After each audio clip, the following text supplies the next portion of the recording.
à Breeding, dans le Kentucky. Je dois y être à 14 heures pour un service funèbre, pour enterrer un Henry Branham, qui est un de mes cousins. Sa femme est morte, et sa dernière volonté, c'était que je fasse son service funèbre. Ce sera à Breeding, dans le Kentucky. C'est à environ 240 ou 260 kilomètres, je pense, vers le sud, ou quelque chose comme ça, vers le sud. Il faut donc que je parte un peu plus tôt, parce que je dois m'y rendre.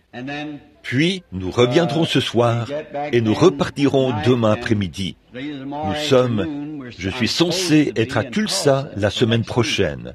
À Tulsa, dans l'Oklahoma.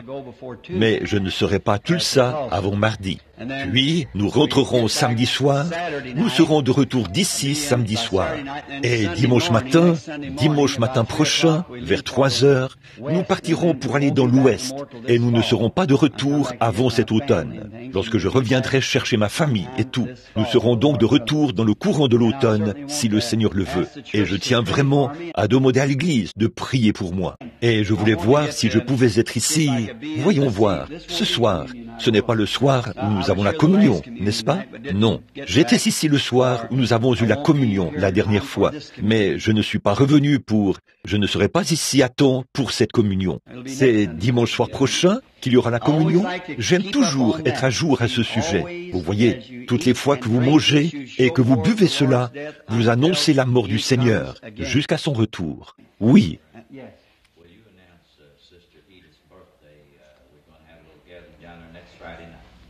Eh bien, c'est vraiment bien. Sœur Edith Wright a rajeuni d'un jour. Et il y aura un petit rassemblement là-bas, chez elle, vendredi soir prochain. Eh bien, ça, c'est merveilleux. Très bien. Est-ce que tout le monde est invité? Tout le monde est invité à l'anniversaire de Sœur Edith. Elle aura environ 18 ans. C'est bien ça, Sœur Edith? À peu près comme ce que j'ai dit l'autre jour. J'ai dit, vous savez, je viens de dépasser 25 ans. Et un homme a regardé autour de lui, il a dit, vraiment? Et j'ai dit, pour la 2e fois. Quand? Elle aura 39 ans. Oh, ça ne semble pas possible, pas vrai? 39 ans. Je parle toujours d'elle comme si elle était une petite fille, vous savez. Parce que la première fois que j'ai rencontré Edith, je pense que c'est... Edith, voyons voir. Je te connais, je suppose, depuis 20 ans et quelques maintenant, je suppose. 25 ans, peut-être 28. Tu vois, ça fait environ 31 ans que je prêche, je pense. Alors, je suppose que je t'ai connu juste après que j'ai commencé à prêcher, la famille Wright. Alors, je suis si reconnaissant d'avoir connu ces gens. Ils ont vraiment été une source d'inspiration dans ma vie. Et s'il arrivait que la famille Wright parte dans l'éternité, et que je sois encore en vie, je ne pourrais pas passer devant cet endroit-là sans ôter mon chapeau, en pensant aux grandes choses que Dieu a faites là-bas, sur le flanc de la colline. Oh là là! C'est là que, tout s'est passé là-bas. C'est là que j'ai vu, quand c'est arrivé, la visitation de l'ange du Seigneur, pour le cas de Georgie Carter.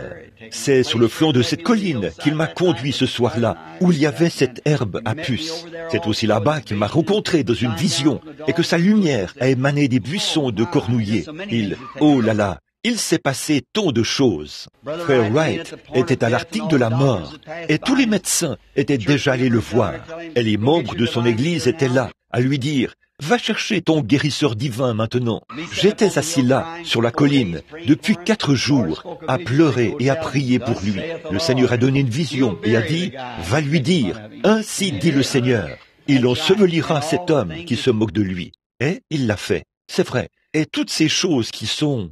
Et c'est aussi là-bas que le Saint-Esprit, pour la première fois dans l'histoire de l'Église, où j'ai vu cela se produire, quand il a créé avec ses écureuils par la parole.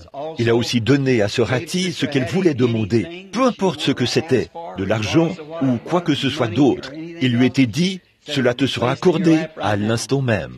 Elle a demandé l'âme de ses 2 fils, et Dieu les lui a donnés.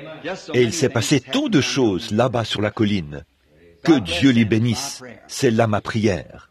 On me dit ici que la petite Sharon Rose est malade. La petite Sharon Rose Dalton. Où est Sharon Rose? Et elle vient de sortir. Oui, très bien, nous allons... Pardon? Eh bien, vous savez quoi? Prions pour eux maintenant. En fait, je vais vous dire ce que je dois faire. Aussitôt que j'aurai terminé, je veux aller, il faut que j'aille dans le Kentucky. Et il me faut, eh bien, si c'est à 240 kilomètres, je ne sais pas. C'est à Breeding, dans le Kentucky. Je n'ai aucune idée de la distance à laquelle cela se trouve.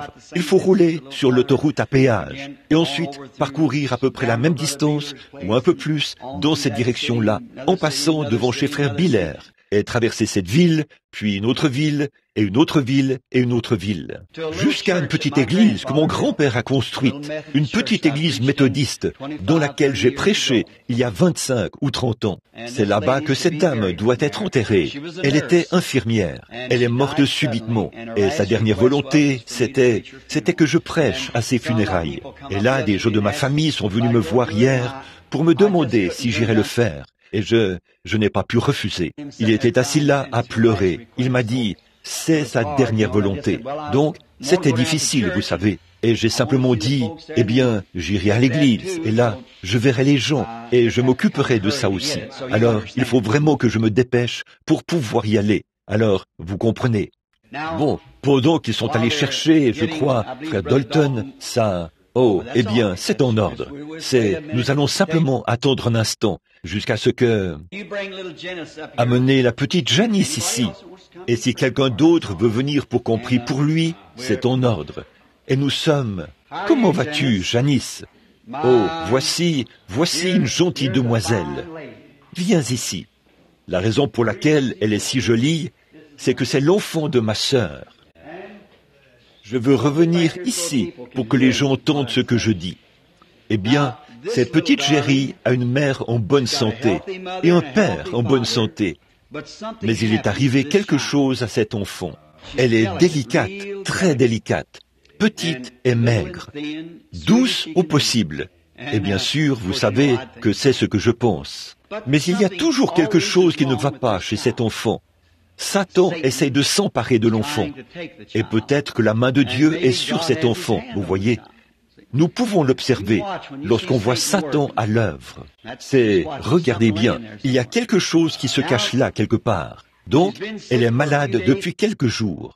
Je ne suis pas allé chez eux, parce que je ne savais pas si elle s'était rétablie ou pas. Je devais partir pour la Floride et d'autres endroits. Mais elle a de la fièvre, n'est-ce pas vrai, petite sœur? Elle a une fièvre terrible qui l'attaque et qui monte à environ 30 à 39 degrés, ce qui fait une fièvre de 2 degrés. Les médecins ne savent pas ce qu'elle a. Ils soupçonnent un rhumatisme articulaire aigu. Si c'était un rhumatisme articulaire aigu, cela pourrait mettre son cœur dans un état terrible, comme son oncle qui en est mort. Mais je vais réclamer la vie de cet enfant pour Jésus-Christ. Vous voyez?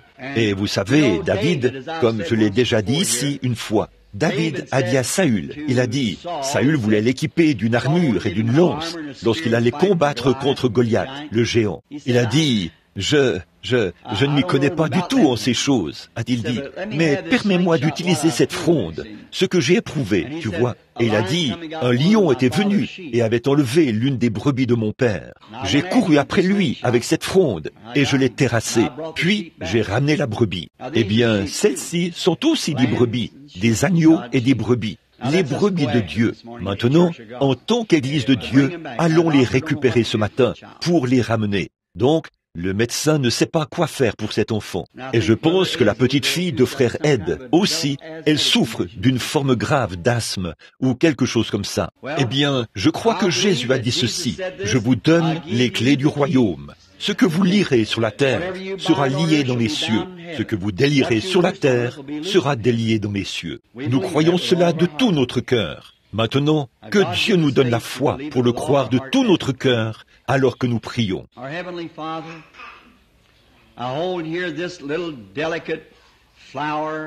Notre Père Céleste, je tiens ici cette petite fleur délicate de la famille Weber.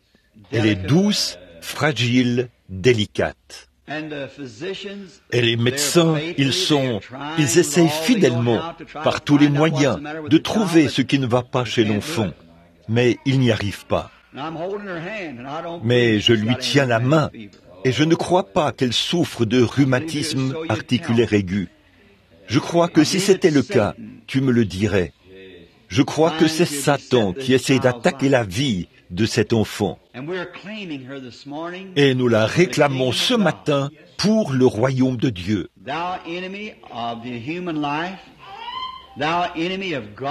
Toi, ennemi de la vie humaine, toi, ennemi du Dieu Tout-Puissant, je viens en faveur de cet enfant pour te chasser d'elle. Au nom de Jésus-Christ, quitte cette petite enfant. Tu peux peut-être échapper au médecin, mais tu ne peux pas échapper à Dieu. Cette prière de la foi est dirigée droit sur toi, au nom du Seigneur Jésus, pour te frapper dans le corps de cet enfant. Et elle frappera le point vital où tu es caché, quel qu'il soit, et tu seras mis à découvert et chassé. Et cet enfant vivra et sera rétabli, car c'est au nom de Jésus-Christ que nous la présentons pour sa guérison. Amen. Dolores, je ne m'inquiéterai plus du tout à ce sujet. Oui, Janice va se rétablir, c'est tout. Puis nous avons ici une petite Dalton.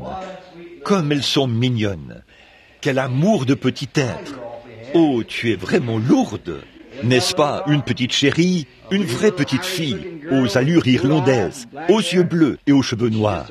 Elle a une respiration sifflante, ses petits poumons et tout. Elle souffre d'asthme, disons, dans sa gorge.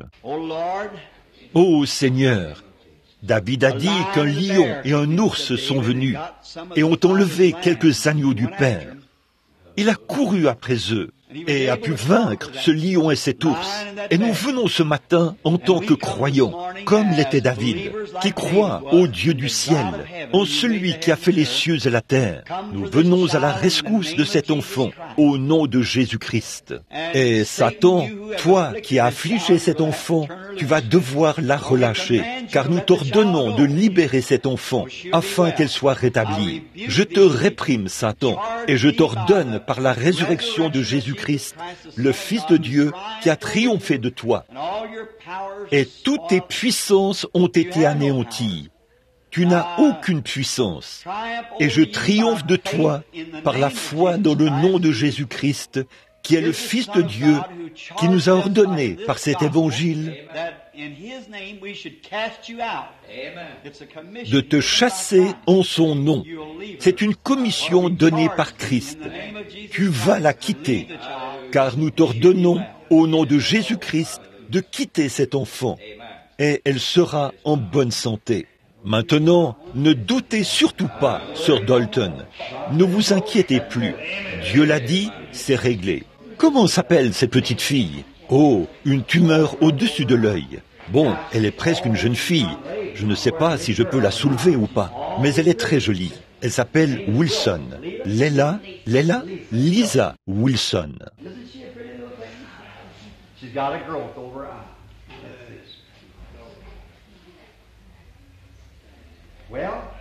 N'est-elle pas une jolie petite fille? Elle a une tumeur au-dessus de l'œil. Eh bien, Jésus guérit les tumeurs, n'est-ce pas? Il devra... Eh bien, c'est juste une petite tumeur graisseuse. Ça bouge, ça n'a pas de racines. Prions. Ô Seigneur, nous t'amenons cette petite chérie au nom du Seigneur Jésus. Et nous tenons cet enfant innocente dans la présence de Dieu. Le diable lui a fait cette vilaine chose. Et s'il le pouvait, il s'en servirait pour lui enlever la vue dans cet œil. Mais tu es largement de taille à lui faire face. Nous t'ordonnons, Satan, au nom de Jésus-Christ, qui a triomphé de toi et de toutes les afflictions que tu infliges aux gens. Nous t'ordonnons en son nom, par une commission donnée par un ange envoyé de Dieu, de quitter cet enfant et qu'elle soit guérie. Au nom de Jésus-Christ, Amen. Dieu te bénisse, petite Lisa. Je ne douterai pas du tout, plus jamais. Croyez simplement que tout ira bien. Très bien, sœur Bruce. Maintenant vous, si vous le voulez bien, les femmes qui sont là debout. Joyce, rapprochez-vous un peu par ici, pour que les gens puissent avancer ici. Frère Neville, si tu le veux bien, viens ici pour les oindre d'huile, pour représenter votre fille. pour représenter votre nièce, sa fille. Et vous, sœur, ces déclarations sont connues des gens. Bien sûr, notre sœur ici est infirme, je peux le voir. C'est de l'arthrite, n'est-ce pas, sœur? Une fracture à la hanche et une attaque. Cette dame-ci a une pression à l'arrière de la tête, comme si la main de quelqu'un lui appuyait sur la tête. Sœur Bruce s'est fait mal à la jambe. Et elle est encore à l'hôpital. Êtes-vous tombé ou quelque chose comme ça? C'est l'une de nos sœurs, ici à l'église. Elle a fait une chute dans un escalier roulant. Et en fait, elle est encore à l'hôpital. Est-ce que c'est cassé? Oh, les conducteurs et les vaisseaux sanguins et tout. Alors, elle se tient là pour des bien-aimés. Et ces trois dames que voici se tiennent là pour des bien-aimés. Alors nous le saurons quand nous allons prier. Maintenant, courbons tous la tête. Ô Seigneur Jésus, voici des requêtes qui ont été présentées. Et la Bible dit, faites connaître vos requêtes dans l'assemblée des saints. Voici ces gens qui prient pour des bien-aimés, dont certains sont gravement malades. D'autres sont atteints de maladies mentales, niant l'existence d'un Dieu vivant. Et il y a d'autres affections. Voici notre sœur qui a une grave blessure à la jambe et qui vient de sortir de l'hôpital ce matin. Une sœur qui a une forte pression à l'arrière de la tête. Et une sœur qui a une fracture à la hanche et une attaque. Elles sont toutes ici, Seigneur. Elles présentent leurs requêtes et elles se tiennent devant l'autel de Dieu. L'huile d'onction qui représente le Saint-Esprit brille sur leur tête. Je me tiens de la simplicité, de la connaissance que j'ai de Jésus-Christ et de sa parole, et j'intercède pour chacun d'eux. Ô Dieu, alors que je leur impose les mains, puisse leur requête leur être accordée. Accorde-le, ô Dieu, au nom de Jésus. Qu'il en soit ainsi, Père, pour notre sœur Gertie, au nom de Jésus, et aussi pour sœur Bruce, Seigneur. Qu'il en soit ainsi pour sa requête, son genou et ses membres, pour notre sœur qui souffre d'une affection à l'arrière de la tête. Qu'il en soit ainsi, Seigneur, au nom de Jésus, et qu'elle en soit délivrée. Puisse Satan retirer ses mains de sa nuque. Accorde-le. De même pour notre sœur qui est paralysée, qui a eu une attaque et qui s'est aussi cassé la hanche. Seigneur, certains de ces cas peuvent sembler très insignifiants et d'autres très graves. Mais aucun d'eux n'est trop futile ni trop grave pour toi. Tu es Dieu au-dessus de tout. Et je prie et je délivre chacune d'elles par la prière de la foi. Seigneur, en tant que ton serviteur, je brise la puissance du doute ou quoi que ce soit qui plane sur elles. Je leur remets leur délivrance au nom de Jésus-Christ. Puis chacune d'elles recevra exactement ce qu'elle a demandé. Et cette Église, une partie de ton corps, qui prie maintenant, nous les délivrons au nom de Jésus-Christ. Puisse-t-elle le recevoir maintenant pour ta gloire. Amen. Que Dieu bénisse chacune de vous. Allez et recevez vos guérisons et vos bénédictions. Là, il n'y a aucun doute dans notre esprit. Y en a-t-il? Pas un seul doute. Dieu va le faire. Le croyez-vous tous? Dieu va le faire. Il ne laissera rien de côté. Il fera exactement ce que nous lui avons demandé de faire. En effet, il ne peut pas faire quelque chose d'autre et rester Dieu. Vous voyez, si nous ne doutons pas, il nous l'accordera. Maintenant, n'oubliez pas de prier pour quelqu'un qui a vraiment besoin de prière. Est-ce que tout le monde sait de qui il s'agit? C'est moi. Oui, c'est moi qui ai besoin de prière. Je me tiens dans la brèche en ce moment et je me prépare pour une très longue série de réunions d'un bout à l'autre de la Californie, dans l'Oregon, dans l'État de Washington et là-bas dans l'Oklahoma et à différents endroits. Les gens viendront du Canada et tout et je dois me tenir dans la brèche où il y a des différends entre ministres, des opinions divergentes et des puissances du diable. Et à la fin, le temps de la fin qui approche. Quelqu'un m'a dit l'autre jour, cette personne est venue chez moi. C'était une dame qui est arrivée d'Allemagne par avion et une autre personne qui est venue de tel et tel endroit. Ils ont dit que le Seigneur leur avait dit de venir et qu'ils, ceci, cela, autre chose. Puis quelqu'un est arrivé de l'autre côté de la rue et a dit, « Comment pouvez-vous supporter tout cela ?» Voyez, j'ai dit, « Oh, c'est sa grâce. » Amen. Ensuite, j'ai dû sauter dans un avion pour voler toute la nuit jusqu'en Californie, ou en Arizona, ou en Floride. Je suis revenu et j'ai fait face à un orage. Le diable a essayé de nous terrasser, vous savez, et le Seigneur nous a ramenés. Puis le lendemain matin, hier, j'étais censé partir pour Bakersfield, en Californie, pour une urgence pastorale. Et c'était simplement, je ne pouvais tout simplement pas le faire, c'est tout. Et vous voyez, et puis, vous allez voir certains, et vous ne savez pas où aller à partir de là. Vous voyez, il y a celui-ci, celui-ci, celui-ci, celui-ci, celui-ci. Vous voyez ce que je veux dire? Donc, lequel? Et certains sont blessés si on ne les rencontre pas tous, voyez-vous. Et on ne peut pas tous les rencontrer. Alors, il faut juste attendre et prendre la direction qu'on se sent conduit à prendre. Je voulais faire un bon compliment à propos de notre pasteur. Hier soir, à l'hôpital, pour un cas d'urgence, j'ai appelé frère Wood, Charlie et les autres. C'était très tard dans la nuit. Il y avait là une dame qui était à l'article de la mort. Ses sœurs et les autres étaient là. Ça faisait un moment qu'elle était inconsciente. Elle s'est réveillée et a accepté le Seigneur Jésus. J'ai eu le privilège de conduire un autre homme au Seigneur Jésus, là-bas en Floride, un pécheur, à toute heure de la nuit et tout. Il y a des cas d'urgence. Il faut simplement suivre un ministre à un moment donné pour savoir. Et là-bas, à l'hôpital, j'ai entendu des commentaires des plus gentils au sujet de notre pasteur, à propos des moments où il s'y rend, de ce qu'il visite les gens, prie pour les malades, et est fidèle à son poste. J'apprécie vraiment cela, le fait que nous ayons, pour ce petit troupeau, un serviteur du Seigneur, fidèle à son poste. Vous n'appréciez pas, vous l'appréciez, c'est certain que vous le faites, mais nous, il y a un moyen pour nous de l'exprimer davantage. Voyez-vous, un fidèle serviteur du Seigneur. Quelqu'un m'a demandé, il n'y a pas longtemps, à Chautauqua, lors de notre dernière série de réunions, « Frère Branham, comment arrivez-vous à faire toutes ces choses ?» J'ai dit, « Voici Gene Gould, Pat Tyler et beaucoup d'autres qui sont comme ces hommes-ci. Quand je suis dans une de ces séries de réunions, ils restent là, face contre terre, et jeûnent, pendant des jours, sans même manger. Ils prient pour moi. Et tout. Voilà ce qui me permet d'y arriver. Voyez, c'est ça ma force. Leur secours vient du Seigneur.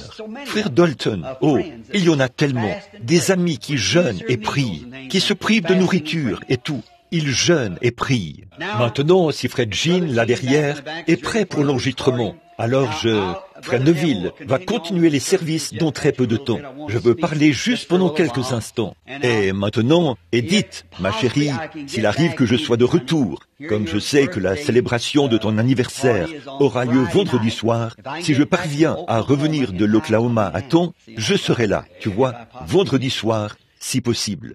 Ainsi donc, priez tous pour nous quand nous serons partis. Et il est dit dans la Bible, le Seigneur veille sur vous et sur moi, voyez-vous, pendant que nous ne sommes pas ensemble. Puisse-t-il le faire et vous protéger et vous bénir, et me protéger et me bénir, et nous aider l'un comme l'autre à vivre du mieux que nous pouvons pour son service, jusqu'à ce que nous nous revoyions. Je compterai sur vos prières alors que je serai là-bas, sur le champ de travail, pour affronter l'ennemi. Donc, priez pour nous, vous tous, les frères dans le ministère, frère Humes et frère Biller, et tant d'autres qui sont là. Priez pour moi. Vous comprenez.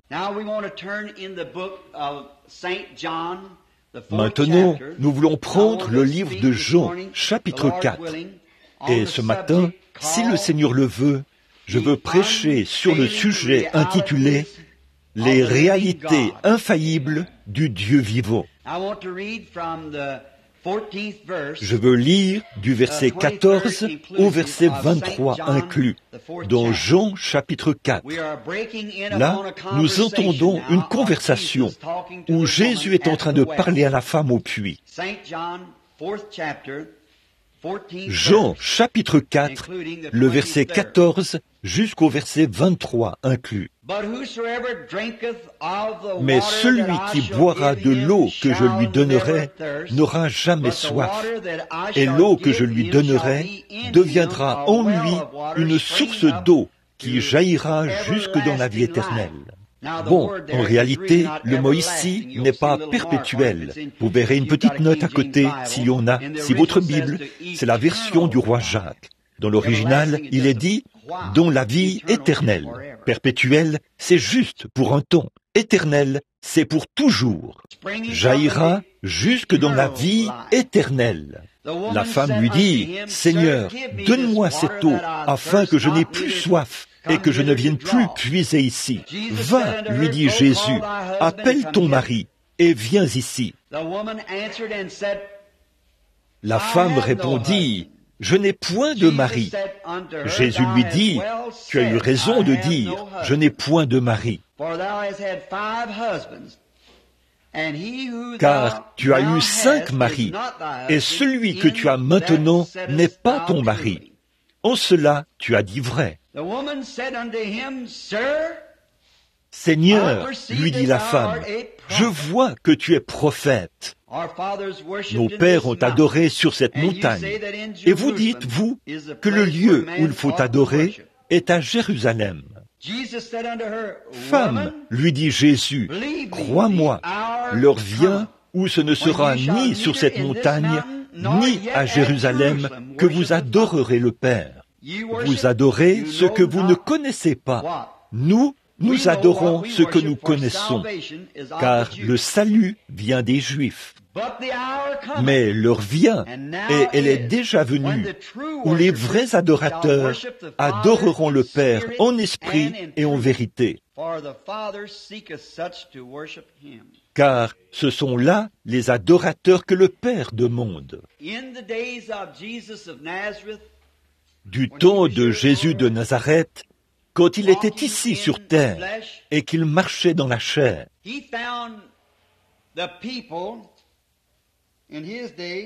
il a rencontré dans son jour des gens qui cherchaient une religion qui leur apporterait la délivrance. Ils voulaient une religion qui les délivrerait de tous leurs maux et de leurs ennemis. Et le christianisme a répondu à tous les défis qu'ils avaient lancés. Le christianisme a répondu à tous leurs besoins et à toutes les demandes qu'ils avaient. Cela a répondu à chacun de leurs besoins, mais ils n'ont pas voulu l'accepter.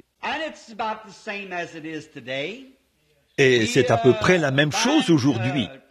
Comme il en était à cette époque-là, nous voyons aujourd'hui que des gens sont à la recherche d'une religion qui fera quelque chose pour eux, qui leur donnera quelque chose de réel. Le vrai christianisme authentique répond à chacun de ces défis, mais ils ne veulent pas l'accepter. Ils n'en veulent simplement pas. La nature des gens aujourd'hui, là je ne parle pas de l'Église née de nouveau, je parle de la nation, du pays tout entier. On dirait qu'ils n'en veulent pas.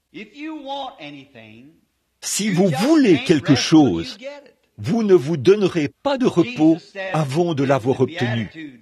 Jésus a dit dans les Béatitudes, « Heureux ceux qui ont faim et soif de justice, car ils seront rassasiés. » S'ils ont faim et soif. Mais aujourd'hui, nous essayons de donner aux gens quelque chose dont ils ont vraiment besoin, et ils ne veulent pas l'accepter. Ils n'en veulent simplement pas. Et les gens n'ont pas changé d'attitude. Et pourtant, c'est exactement ce dont le monde a besoin aujourd'hui. La religion de Jésus-Christ. La délivrance des choses qu'ils craignent et qu'ils redoutent et dont ils ont besoin d'être délivrés. Du temps où il était ici sur terre, l'une des raisons pour lesquelles ils ne pouvaient pas recevoir Jésus de Nazareth, ni croire en lui et obtenir leur délivrance, c'était que c'était trop inhabituel pour eux. Ça l'était. Il avait apporté sa délivrance. Dieu leur avait envoyé la délivrance. Et c'était tellement inhabituel pour eux qu'ils ne voulaient pas l'accepter, parce que cela n'était pas arrivé exactement comme ils avaient l'habitude de recevoir la religion. C'est un état de choses vraiment remarquable qui existe aujourd'hui. La même chose. C'est très frappant de voir le parallèle entre les deux. Aujourd'hui, les gens se demandent où est le Dieu qui a ouvert la mer Rouge? Où est le Dieu qui a guéri les lépreux? Où est le Dieu qui a fait fuir, libérer les captifs? Et pourtant, c'est à portée de main, et ils ne veulent pas le recevoir. Pourquoi? Pour la même raison qu'eux. C'est trop contraire. C'est inhabituel. Ils veulent, à cette époque-là, s'il leur avait apporté des credos ou une formalité quelconque à laquelle ils devaient se conformer, des rituels et tout, ils auraient accepté cela avec joie. Mais parce qu'il leur a apporté cela comme il l'a fait, ces gens n'ont pas voulu le recevoir sous la forme qu'il a apportée. C'est la même chose aujourd'hui. C'est tout à fait pareil. Ils le veulent, mais ils ne veulent pas le recevoir de la manière dont Dieu l'apporte. Et c'est le seul moyen que Dieu a de l'apporter. Nous ne pouvons pas ramener Dieu à notre niveau de pensée. Nous devons nous élever à son niveau de pensée et le rencontrer sur le terrain qu'il a pourvu, afin que nous le rencontrions. Voyez, ils veulent la délivrance. Ils avaient tous leur credo dénominationnel, et les pharisiens, et les sadducéens, et les hérodiens, et que sais-je encore, toutes les différentes formes et sectes religieuses. Et chacun d'eux avait les siens. Celui-ci ne croyait pas du tout à la résurrection, ni aux anges, ni aux esprits. L'autre croyait à la résurrection et aux anges et aux esprits. Et l'on croyait d'une certaine manière, se lavait les mains et la manière de faire. Tout comme c'est le cas aujourd'hui. Maintenant, si nous pouvions nous élever, que Christ pouvait venir dans quelque chose de ce genre, eh bien, les gens recevraient cela avec joie. Mais quand il vient dans la puissance de sa résurrection, pour amener les gens à vivre, à agir et à se conduire comme il faut, et à changer leur attitude, à changer leur façon de faire, à changer leur mode de vie, ils ne veulent rien avoir à faire avec ça. Ils veulent vivre exactement comme bon leur semble. Et ils veulent continuer à vivre comme ils ont toujours vécu, tout en étant très religieux, en fréquentant une église dont ils sont membres. Une église qu'ils peuvent fréquenter le dimanche matin, ou peu importe l'heure, où le pasteur prêche une prédication de 15 minutes, ce qui les fera partir de là à moitié satisfaits d'avoir en quelque sorte pratiqué leur religion pour la semaine. Alors, c'est réglé. Ils rentrent et font tout ce qu'il leur chante pendant le reste de la semaine. Or, Dieu a promis ce qu'il allait faire en ces jours-ci.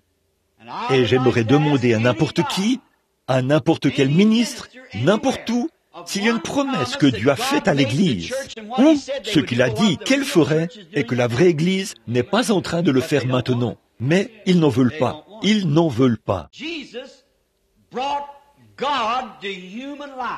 Jésus a mis Dieu aux vies humaines.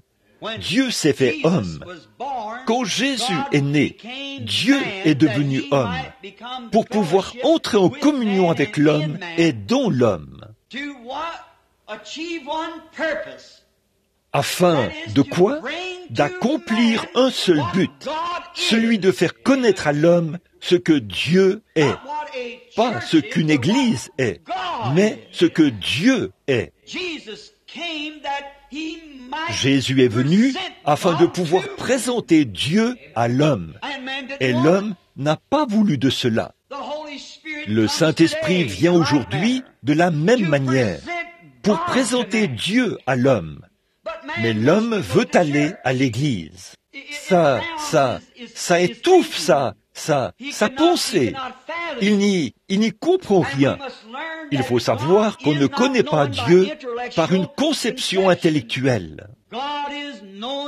C'est par la nouvelle naissance qu'on connaît Dieu, par le Saint-Esprit. Il n'y a pas d'autre moyen. Jésus, la Bible nous dit clairement que nul ne peut appeler Jésus le Christ si ce n'est par le Saint-Esprit. Et si vous n'avez jamais reçu le Saint-Esprit, vous ne savez pas qu'il est le Christ, puisque c'est son seul moyen de se révéler. Vous n'êtes pas converti tant que vous n'avez pas reçu le Saint-Esprit. La Bible l'a dit, après que Pierre avait été sauvé et sanctifié, et qu'il lui avait été donné le pouvoir de chasser les esprits impurs et de prêcher l'Évangile. Jésus lui a clairement dit qu'il n'était pas converti tant qu'il n'avait pas reçu le Saint-Esprit. Puis il a dit, après que tu seras converti, affermis tes frères. C'était la nuit où il avait été livré. Cela montrait qu'il n'était pas encore converti. Et nul n'est vraiment converti tant qu'il n'a pas été changé, qu'il n'est pas mort à lui-même. Et que le Saint-Esprit contrôle cette personne. Ils ne veulent pas de cela. Eh bien, le Saint-Esprit ne se conduira pas mal dans une personne et se conduire bien dans une autre. Il fera que chaque personne revête son caractère. Vous voyez, parce que c'est un esprit qui vous conduit. Il vous amène. Il vous assujettit à sa nature. Vous ne l'assujettissez pas à votre nature. Il vous assujettit à sa nature. Et le Saint-Esprit fait en sorte que vous meniez la vie et que vous aimiez le faire. Oh, combien vous aimez abandonner les choses du monde quand le Saint-Esprit entre en vous. Oh, combien il vous purifie et vous lave et met en vous le désir de le suivre. Et une soif et une faim d'en obtenir davantage. Vous baignez dans cela. Il produit des réalités. Eh bien, quand Dieu a placé l'homme ici, et même du temps du Seigneur Jésus, il a donné à l'homme une véritable carte routière pour le mener à sa puissance. Une carte routière, c'est quelque chose qui vous montre dans quelle direction vous allez lorsque vous voulez vous déplacer. Lorsque nous partirons dans quelques jours, j'ai parcouru ce pays tant de fois que ma femme et moi étions stupéfaits quand nous y avons pensé. Ces quelques dernières années, si vous me dites n'importe quel endroit où vous voulez aller, je suis capable de vous indiquer tous les chemins qui y mènent et de vous dire l'heure où vous arriverez, à 15 minutes près, d'ici jusqu'en Californie. Pas une seule fois, je n'ai échoué. Je ne sais, parfois, c'est pile à l'heure. Vous voyez, quand je calcule mon temps, ce que sera mon temps de conduite et le temps moyen. J'ai fait tant d'aller-retour, de long au large, et dans tous les sens, que je les connais vraiment. C'est ainsi que Dieu veut que nous connaissions sa parole. Nous la connaissons, nous l'avons parcourue, nous l'avons testée, nous l'avons éprouvée, et on sait où ça mène. Eh bien, sa carte routière, c'est sa Bible. La Bible est la carte routière qui mène à la puissance de Dieu. La foi vous mène à la puissance. La puissance produit la promesse. Il nous faut la puissance. Tenez, il y a quelques jours, quand Sir Wood, ma femme et moi, étions assis dans la pièce, nous parlions du baptême. Il y a tant de nos précieux frères ici, pour qui nous sommes reconnaissants à Dieu de ce qu'il leur a donné le Saint-Esprit, comme frère Willard Collins, au fond, et je pense frère Hickerson et leur femme, frère Charlie Cox et sa femme, et frère Mike Egan, qui est ici derrière. Et tant d'autres qui ont reçu le Saint-Esprit. Et cela commence à être un sujet de conversation parmi nous. Puisse cela nous faire vivre un réveil, à un point tel que nous nous mettrons à chercher, à avoir faim et à aspirer aux réalités de Dieu. Dieu est une réalité. Maintenant, vers quoi la carte routière nous dirige-t-elle?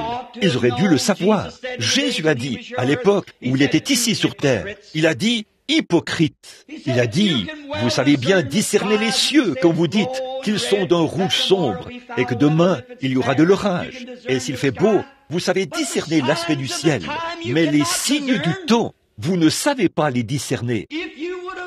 Si vous me connaissiez, vous connaîtriez aussi mon jour. La Bible ne dit-elle pas que ces choses se produiraient quand il viendrait? Ésaïe le prophète ne l'a-t-il pas prophétisé? Jérémie, Ézéchiel, tous les prophètes mineurs n'en ont-ils pas parlé? Tout, cette carte routière, indique directement cette unique destination. Et quand il est venu, ils avaient tant de credos dans leurs églises, et tout, qu'ils n'ont pas vu la réalité de ce pourquoi il est venu.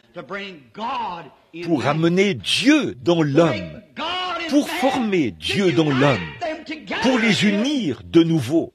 Même Job, au jour de sa détresse, s'est écrié, « Oh, si seulement je pouvais le voir !» Autrement dit, si je pouvais aller chez lui et frapper à sa porte, si je pouvais trouver quelqu'un qui puisse se tenir dans la brèche pour moi. Il a dit, « Je sais que je n'ai pas péché, mais je sais que je suis juste. Je sais que je n'ai rien fait, car je me tiens sur l'Holocauste. » Mais il lui manquait la réalité. Il avait la forme, mais il lui manquait la réalité. Il a dit, « Oh, si seulement je pouvais trouver quelqu'un qui pouvait poser ses mains sur un homme pécheur et sur un Dieu saint pour lui amener des réalités. » Alors que lui, qui était un prophète, et dans l'esprit, il était assis là, à gratter ses ulcères. L'esprit du Seigneur est venu sur lui, les éclairs ont brillé, le tonnerre a grondé, et il s'est écrié, « Je sais que mon Rédempteur est vivant, et qu'au dernier jour, il se tiendra sur cette terre, quand les vers de ma peau détruiraient ce corps, de ma chair, je verrai Dieu. » Voilà la réalité. Il viendra un jour. Pourquoi ne pouvaient-ils pas, les vieux patriarches et ceux des temps anciens, qui attendaient cela avec impatience? Et Jésus a dit, « Si vous me connaissiez, vous connaîtriez aussi mon jour. » Il est venu pour unir Dieu et l'homme. Il est venu, celui-là. Un ange n'aurait pas pu le faire. Personne d'autre que lui n'aurait pu le faire.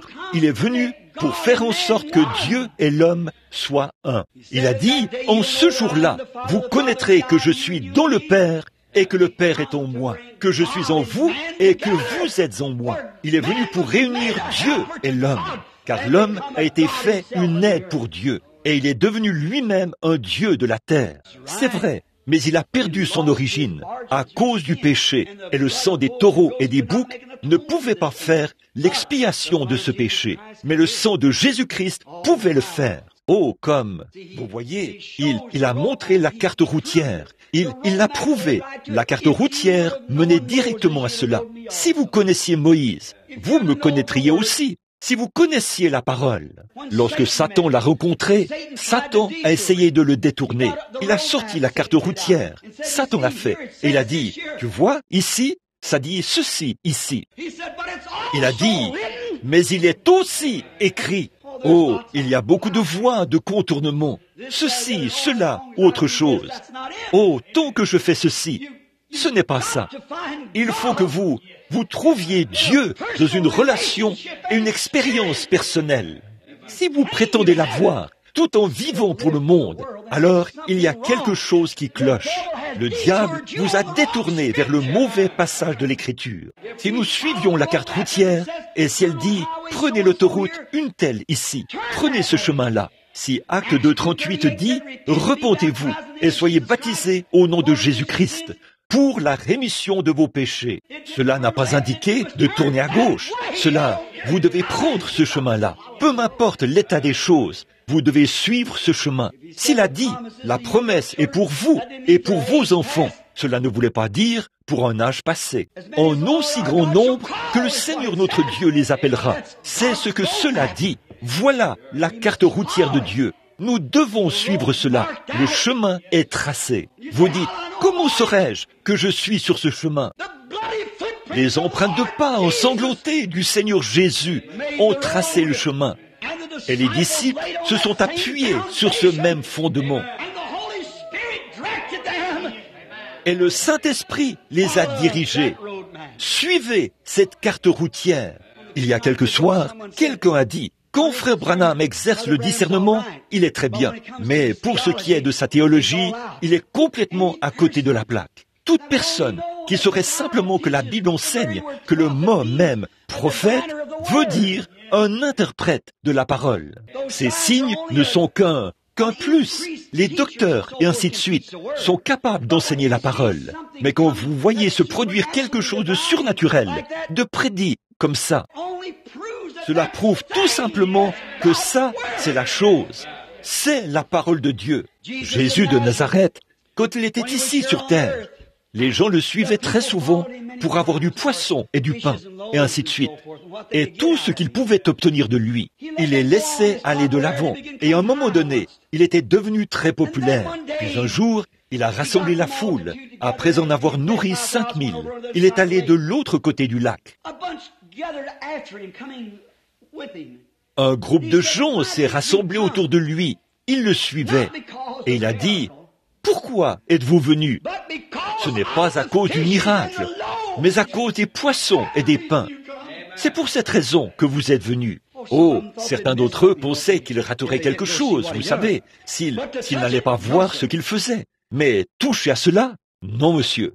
Alors, dans ce même chapitre 6 de Jean, Jésus s'est mis à déclarer l'Évangile, et il a été une occasion de chute pour eux. Et à partir de ce moment-là, sa popularité a commencé à mourir, diminuer. Il n'était plus la même personne à ce moment-là. Et tout comme un prédicateur des temps modernes ou quelqu'un d'autre, s'il disait, eh bien, un instant, là, vous offensez les gens par votre prédication, vous ne devez pas le faire.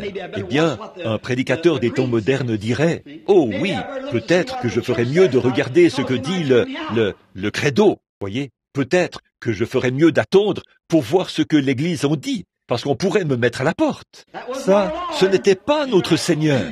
Notre Seigneur est venu pour faire uniquement la volonté de Dieu. Il suivait la parole. Et quiconque a Dieu en lui suivra le même chemin. A-t-il arrêté?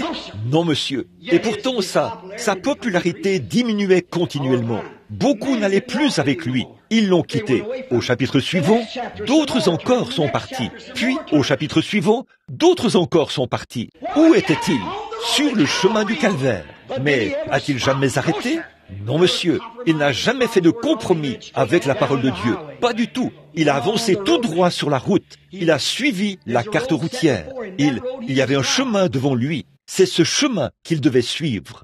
Devant chaque chrétien né de nouveau se trouve un chemin. Vous devez suivre ce chemin-là. Dieu l'a tracé. Il est marqué par le sang. Et l'esprit vit toujours dans le sang, parce que c'est par le sang que vient la vie. La cellule de sang, c'est la cellule de vie.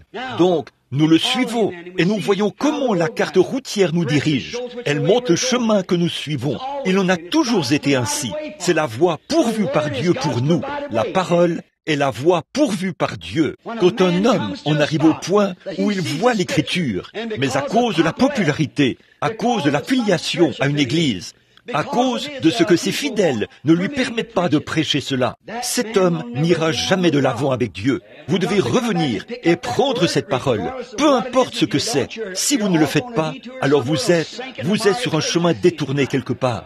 Et vous vous enfoncerez dans les bourbiers du péché. Je mets au défi n'importe qui. Et là-bas, dans ma bibliothèque, nous avons tous les livres d'histoire ancienne que je connaisse. Les pères Avonicés, les écrits anciens de Joseph, les de Babylone, d'Islop, le livre des martyrs de Fox. Beaucoup d'autres écrits anciens.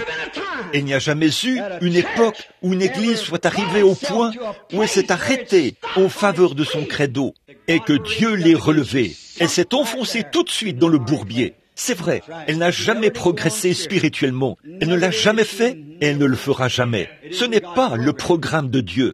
Le programme de Dieu, c'est le Saint-Esprit. C'est la voie pourvue par Dieu pour faire les choses. Maintenant, remarquez ceci. Du temps de Noé, le programme de Dieu est toujours une voie qui est persécutée. C'est pour cela que les gens n'en veulent pas. Du temps de Noé, ils avaient de la religion. Ils l'avaient depuis 2000 ans, comme nous savons le christianisme. Et il y avait des critiqueurs, tout comme il y en a maintenant. Et du temps de Noé, que s'est-il passé? Nous voyons que Noé s'est tenu à l'unique porte de l'arche. et qu'il a construit une arche qui était contraire à toute imagination humaine. Il n'avait jamais plu, il n'y avait jamais eu un nuage dans les cieux, mais Dieu avait dit qu'il allait pleuvoir. C'était la parole de Dieu. Dieu a dit, prépare une arche. Et Noé a préparé l'arche. Puis il s'est tenu là, à cette unique porte, et il a prêché le salut. Et c'était le seul remède pour le salut. Quel type cela représente aujourd'hui? Il y a une seule porte qui mène à Dieu. Et cette porte, c'est Christ. Christ est le Saint-Esprit qui vit en nous. Et nous nous tenons à la porte de l'arche de Dieu, du Saint-Esprit. Et nous prêchons, voici le chemin, le même plan que les autres ont suivi. Noé était la voie pourvue par Dieu. Au jour de la délivrance, lors de la sortie d'Égypte, Moïse était la voix de Dieu. Vous voyez, un ministère surnaturel, une voix. Vous voyez, Noé avait quelque chose de différent. Noé avait une religion qui était différente de toutes les autres. Il avait la parole de Dieu. Et les gens n'étaient pas habitués à la parole de Dieu. Ils avaient leur credo. Ils avaient ce qu'ils voulaient. Donc, ce qu'ils écoutaient, c'était les credos et non la parole. Mais Noé avait la parole. Moïse avait la parole. Peu importe ce que les autres avaient, Moïse avait l'ainsi dit le Seigneur. Regardez ceux qui ont donné la preuve. Il a opéré des signes et des miracles. Et chaque signe et chaque miracle avait une voix. Or, Dieu avait dit, s'ils n'écoutent pas la voix du premier signe, ils écouteront la voix du deuxième signe. Eh bien, les gens d'aujourd'hui, comme ils le faisaient du temps de Jésus, ils suivent le miracle. Oh, il se peut qu'ils fassent quelque chose d'un peu différent. Je manquerais de voir cela se faire. Voyons voir s'il peut discerner cette personne-ci. Voyons voir s'il peut le faire. Vous voyez? C'est comme ça qu'il procède. Il ne suivait rien que pour les poissons et les pains. Mais pour ce qui est de se repentir, d'être baptisé au nom de Jésus-Christ et de recevoir le Saint-Esprit, ils ne veulent rien avoir à faire avec ça. C'est vrai. Et là, ils vous condamnent. Et ils ont condamné Jésus en disant, ils ont dit, « Oh, ce que tu prêches est contraire à ceci. » Cela ne l'a pas arrêté. Il a continué à avancer. L'autre jour, un grand ministre m'a imposé les mains. Il a dit, « Je vais prier pour vous, frère Branham, afin que vous ne disiez jamais rien contre la façon dont les gens vivent dans ces églises. » Il a dit, « Frère Branham, vous allez les amener à se mettre tous en colère contre vous. » J'ai dit, « Comment puis-je m'en empêcher alors que mon âme et mon esprit au-dedans de moi protestent contre cela? » Il a dit, « Eh bien, je ne dis rien contre ces choses. » J'ai dit, « Vous ne le pouvez pas. Vous avez des programmes qui coûtent des millions de dollars. Il vous faut obtenir leurs dollars. Je n'ai pas besoin de les avoir. La seule chose qu'il me faut, c'est la puissance de la résurrection du Seigneur Dieu. C'est tout ce qu'il nous faut, l'esprit. Tenez-vous-en à la vérité. Peu m'importe le nombre de dénominations qui s'y opposent. Ça demeure la parole de Dieu. Les cieux et la terre passeront, mes paroles ne passeront jamais. Quiconque retranchera ou ajoutera quoi que ce soit à ce livre, sa part sera retranchée du livre de vie. Je crois cela exactement comme la carte le dit. Un point c'est tout, c'est la voix de Dieu. Moïse avait les signes, il a prouvé qu'il était le serviteur de Dieu. Dieu aime toujours agir à travers l'homme. C'est le programme de Dieu d'agir à travers l'homme. Croyez-vous cela? Dieu agit à travers l'homme. Il a fait de l'homme son aide sur la terre. Il a fait de l'homme un plus petit Dieu que lui. Or, nous avons vu ça récemment au cours de l'enseignement de Genèse 1:26. Lorsqu'il était Ella, Elohim, celui qui est entièrement suffisant, celui qui existe par lui-même. Et aussi, il y avait en lui les attributs de Père, de Fils, de Saint-Esprit. Non pas 3 dieux, mais 3 fonctions en lui, pour montrer qu'il allait vivre dans ses dispensations. Il était un sauveur, il était un roi, il était un Dieu. Toutes ces choses se sont manifestées. Ce sont les attributs de Dieu, vous voyez, mais en cela, en lui, au commencement. Et quand Dieu a fait l'homme à son image, il l'a placé sur la terre comme un plus petit Dieu. Jésus l'a déclaré lorsqu'il a dit, « N'est-il pas écrit dans vos lois que vous êtes des dieux ?» Et s'ils ont appelé Dieu ceux à qui la parole de Dieu a été adressée, c'est-à-dire les prophètes, comment pouvez-vous me condamner quand je dis que je suis le Fils de Dieu, a-t-il dit. Voyez, il ne pouvait tout simplement pas comprendre. Vous voyez, mais l'homme a été placé ici et il lui a été donné l'autorité sur la terre. Il avait tout sous son contrôle. Ce qu'Adam a perdu, Jésus a prouvé qu'il l'avait rétabli. Il a arrêté le cours de la nature. Il a ressuscité les morts. Il a tout fait. Et le monde soupire aujourd'hui, dit la Bible, après la manifestation des fils de Dieu. Après Dieu, pour qu'il entre de nouveau dans ses enfants, pour produire des réalités, pour rendre les choses réelles. Et ça chope les gens. Si Satan ne peut pas leur cacher la vérité, il fait d'eux des fanatiques. Il les pousse à aller de ce côté-ci, puis de ce côté-là. Et ils ont toutes sortes de choses. Du sang, de l'huile, des sensations, ce qui n'est même pas conforme aux Écritures. Mais tenez-vous-en au plan. Restez sur la grande route. Tenez-vous-en à l'Écriture. Ne vous en détachez pas. C'est pour cela que Jésus est venu, pour que l'homme ne soit pas séduit et qu'il ne s'écarte pas du chemin, mais qu'ils s'en tiennent strictement à la parole. Le grand saint Paul a dit, si un ange du ciel venait annoncer un autre évangile que celui qui vous a été prêché, qu'il soit anathème pour vous. Oui, monsieur. Eh bien, Satan est venu dans le jardin d'Éden en tant qu'ange de lumière. Et il a dit à Ève, eh bien, il n'a jamais nié. Il a dit, oh, eh bien, ça, c'est en ordre. Oh, bien sûr, Dieu l'a dit. Mais tu sais, tu auras plus de lumière.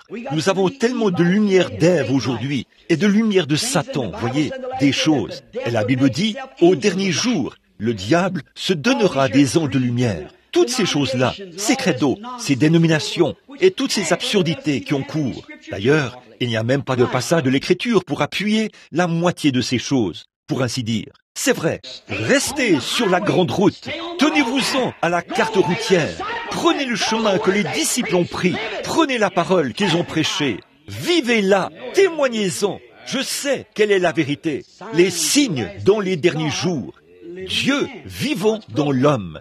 C'est le programme de Dieu. Dieu doit trouver quelqu'un à qui il peut faire confiance, quelqu'un qui il peut avoir confiance, et quelqu'un qui peut avoir confiance en Dieu, qui peut le croire. Vous croyez cela, n'est-ce pas? Certainement. Dieu doit trouver quelqu'un en qui il peut mettre sa confiance. Et lorsqu'il trouve un tel homme en qui il peut mettre sa confiance et sa puissance, un homme qui suivra le chemin, qui s'en tiendra strictement à la carte, voyez, qui avancera jusqu'à ce qu'il arrive là où se trouve la puissance. La foi le conduira à cela, parce qu'il a foi en la parole. Cela le conduira à la promesse. Et la promesse, il le conduira à la puissance, et la puissance le conduira à la promesse. Et lorsqu'il obtient la promesse, et qu'il commence à la manifester, qu'est-ce que ça fait? Ça aveugle les yeux du frère incrédule et tiède, qui sert les credos. C'est tout à fait vrai. C'est ce que cela a fait à l'époque, du temps de Jésus. Il a dit, si je n'étais pas venu, vous n'auriez pas connu le péché. Mais maintenant que je suis ici, amen. Maintenant que je suis ici, vous n'avez aucune excuse. Et aujourd'hui, si Dieu a fait sa promesse, qu'il enverrait le Saint-Esprit dans les derniers jours et que ces choses se produiraient. Vous auriez pu en douter, mais maintenant qu'il est venu et qu'il est en train de l'accomplir, le monde n'a plus d'excuses. Ce tonnerre a retenti d'un pays à l'autre, d'un endroit à l'autre, si bien que cela a couvert la terre. C'est vrai, ils sont sans excuses. Ils n'auraient pas connu cela si Dieu n'était pas venu l'apporter. Mais il nous l'a apporté maintenant. Et donc, dans les réalités de suivre la parole, de suivre la vérité. Tenez-vous-y. Oh, je vais là-bas, à l'église baptiste, disent-ils. Nous avons la vérité. Les méthodistes disent, nous avons la vérité. Eh bien, laquelle? Vous êtes toutes les deux différentes. Laquelle a la vérité? On va chez les adventistes du 7e jour. Nous avons la vérité. On va à l'église du Christ. Nous avons la vérité. Eh bien, il n'y a qu'un seul moyen d'être dans la vérité, c'est de s'en tenir à la parole. Quelqu'un a dévié de la parole quelque part. Ils ont une partie de la vérité, puis ils y insèrent une déviation. Ils prennent la grande route, puis empruntent une déviation. Tenez-vous-en à la parole. Vous leur parlez du baptême au nom de Jésus-Christ. Oh, ça ne change rien. Oui, ça change quelque chose. Paul a dit qu'il avait ordonné aux gens de se faire rebaptiser au nom de Jésus-Christ. Il a dit, si un ange dit autre chose, qu'il soit anathème. Oui, ça change quelque chose. Qu'en est-il si Moïse avait dit, je vais simplement ôter mon chapeau au lieu de mes souliers. C'est difficile de délasser mes souliers. Je vais simplement ôter mon chapeau pour témoigner du respect. Dieu a dit, les souliers. Dieu exigeait que ce soit les souliers, pas le chapeau. les souliers. C'est ce qu'il avait dit. Dieu ordonne que chacune de ses paroles s'accomplisse à la lettre. Elle doit l'être. Vous devez faire ce qu'il dit de faire, car il n'en disparaîtra pas un seul trait de lettre, ni un seul iota. Les cieux et la terre passeront, mais mes paroles ne failliront pas. Elle doit demeurer. Un seul iota ou un seul trait de lettre n'en disparaîtra pas. Elle doit s'accomplir dans la totalité. Et là, l'homme était le sujet de Dieu. L'homme est ce par quoi Dieu agit. Et lorsque l'homme reçoit la vérité, qu'il emprunte la bonne route et se met à avancer, et qu'il voit ces réalités qui progressent, qu'est-ce que ça fait? Le frère incrédule, lorsqu'il le regarde, c'est comme s'il ne peut pas accepter cela. S'il le fait, il devra quitter son église. S'il quitte son église, il marche seul. Un ministre m'a dit, juste après cet entretien là-bas, un ministre m'a dit, écoutez, sur l'estrade, j'ai dit, bon, si j'ai tellement tort, il y a des centaines de ministres ici, que quelqu'un vienne m'enseigner ce qui est vrai. Vous n'avez vu personne venir, n'est-ce pas? Et vous n'en verrez pas, parce que ça n'existe pas. Un ministre remarquable, je ne dirai pas son nom, c'est un précieux frère. Il est venu, il a dit, frère Branham, avec votre ministère, bien sûr, vous pouvez aller de l'avant et faire cela, mais si nous acceptons cela, notre Église nous rejettera. Alors, où irons-nous? J'ai dit, au refuge qui est entièrement suffisant, à Jésus-Christ. C'est là qu'il faut aller. Allez à Christ. Eh bien, a-t-il dit, et notre ministère? J'ai dit, votre ministère vaut autant que le ministère de n'importe qui, s'il vient de Christ. Peu importe où vous devez aller. Il a dit, eh bien, si je baptisais comme ça, il me mettrait à la porte de mon église. J'ai dit, c'est ce qu'ils m'ont fait. Alors, qu'est-ce que ça change? Restez simplement sur la grande route. Suivez simplement le plan. Certainement, continuez simplement à avancer avec cela. Peu importe ce qu'ils ont. Saül avec une armée bien entraînée. Saül avec une grande armée intellectuelle. Il ne voulait pas de Samuel, comme je l'ai prêché quelque part ici, il y a quelque temps. Ils avaient cette grande armée. Oh, bien sûr, ça, et Samuel leur avait dit, il les avait fait venir avant qu'ils élisent ce roi. Dieu était le roi, et Dieu est notre roi. Pourquoi voulons-nous autre chose que Dieu? Pourquoi un chrétien voudrait-il autre chose que le Saint-Esprit pour le conduire? Je ne sais pas, je ne comprends pas. Et Samuel les a fait venir. Il a dit, je veux vous dire quelque chose. Il a dit, vous ai-je déjà dit quelque chose au nom du Seigneur qui ne se soit pas accompli? Non. Ai-je déjà pris de votre argent? Vous ai-je déjà réclamé de l'argent? Non. Tu ne nous as jamais réclamé de l'argent. Et tout ce que tu as dit, le Seigneur l'a accompli. Ça, nous le savons. Il a dit, alors pourquoi rejetez-vous Dieu et voulez-vous un roi? Vous voulez agir comme le monde. Et c'est ce que font les pentecôtistes aujourd'hui. Ils veulent produire des géants intellectuels. Ils veulent retirer la puissance de l'Église. Ils veulent faire croître une dénomination et faire entrer plus de membres. C'est absurde. Une fois que vous liez un homme à un credo, une fois que vous l'avez fait, vous ôtez de lui le Saint-Esprit. Il faudra qu'il cède quelque part. Le Saint-Esprit continuera à avancer. Cet homme-là ne le peut pas, à cause de son credo. Alors il a dit, et puis, bien sûr, Saül a entraîné son armée. Oh là là, il avait fait en sorte que ces Israélites sachent exactement comment se protéger d'une lance, ou faire quoi que ce soit d'autre.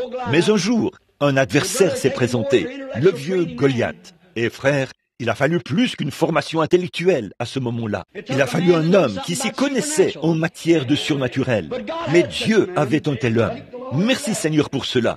Dieu a toujours quelqu'un. Il en a toujours un. Il avait un homme sur lequel il pouvait mettre la main. Un petit gars au teint rosé, là-bas, quelque part. Il n'avait l'air de rien, mais il s'est présenté là et a dit, « Vous n'allez pas me dire que vous allez laisser ce Philistin incirconcis déshonorer l'armée. » Et le brave Saül, qui dépassait d'une tête tous les autres, se tenait là. Toute sa formation intellectuelle ne lui servait à rien. Eh bien, les églises ont fait cela. Elles se sont éloignées du Saint-Esprit. Elles se sont éloignées de la puissance de Dieu. Elles se sont éloignées de la conduite de l'Esprit.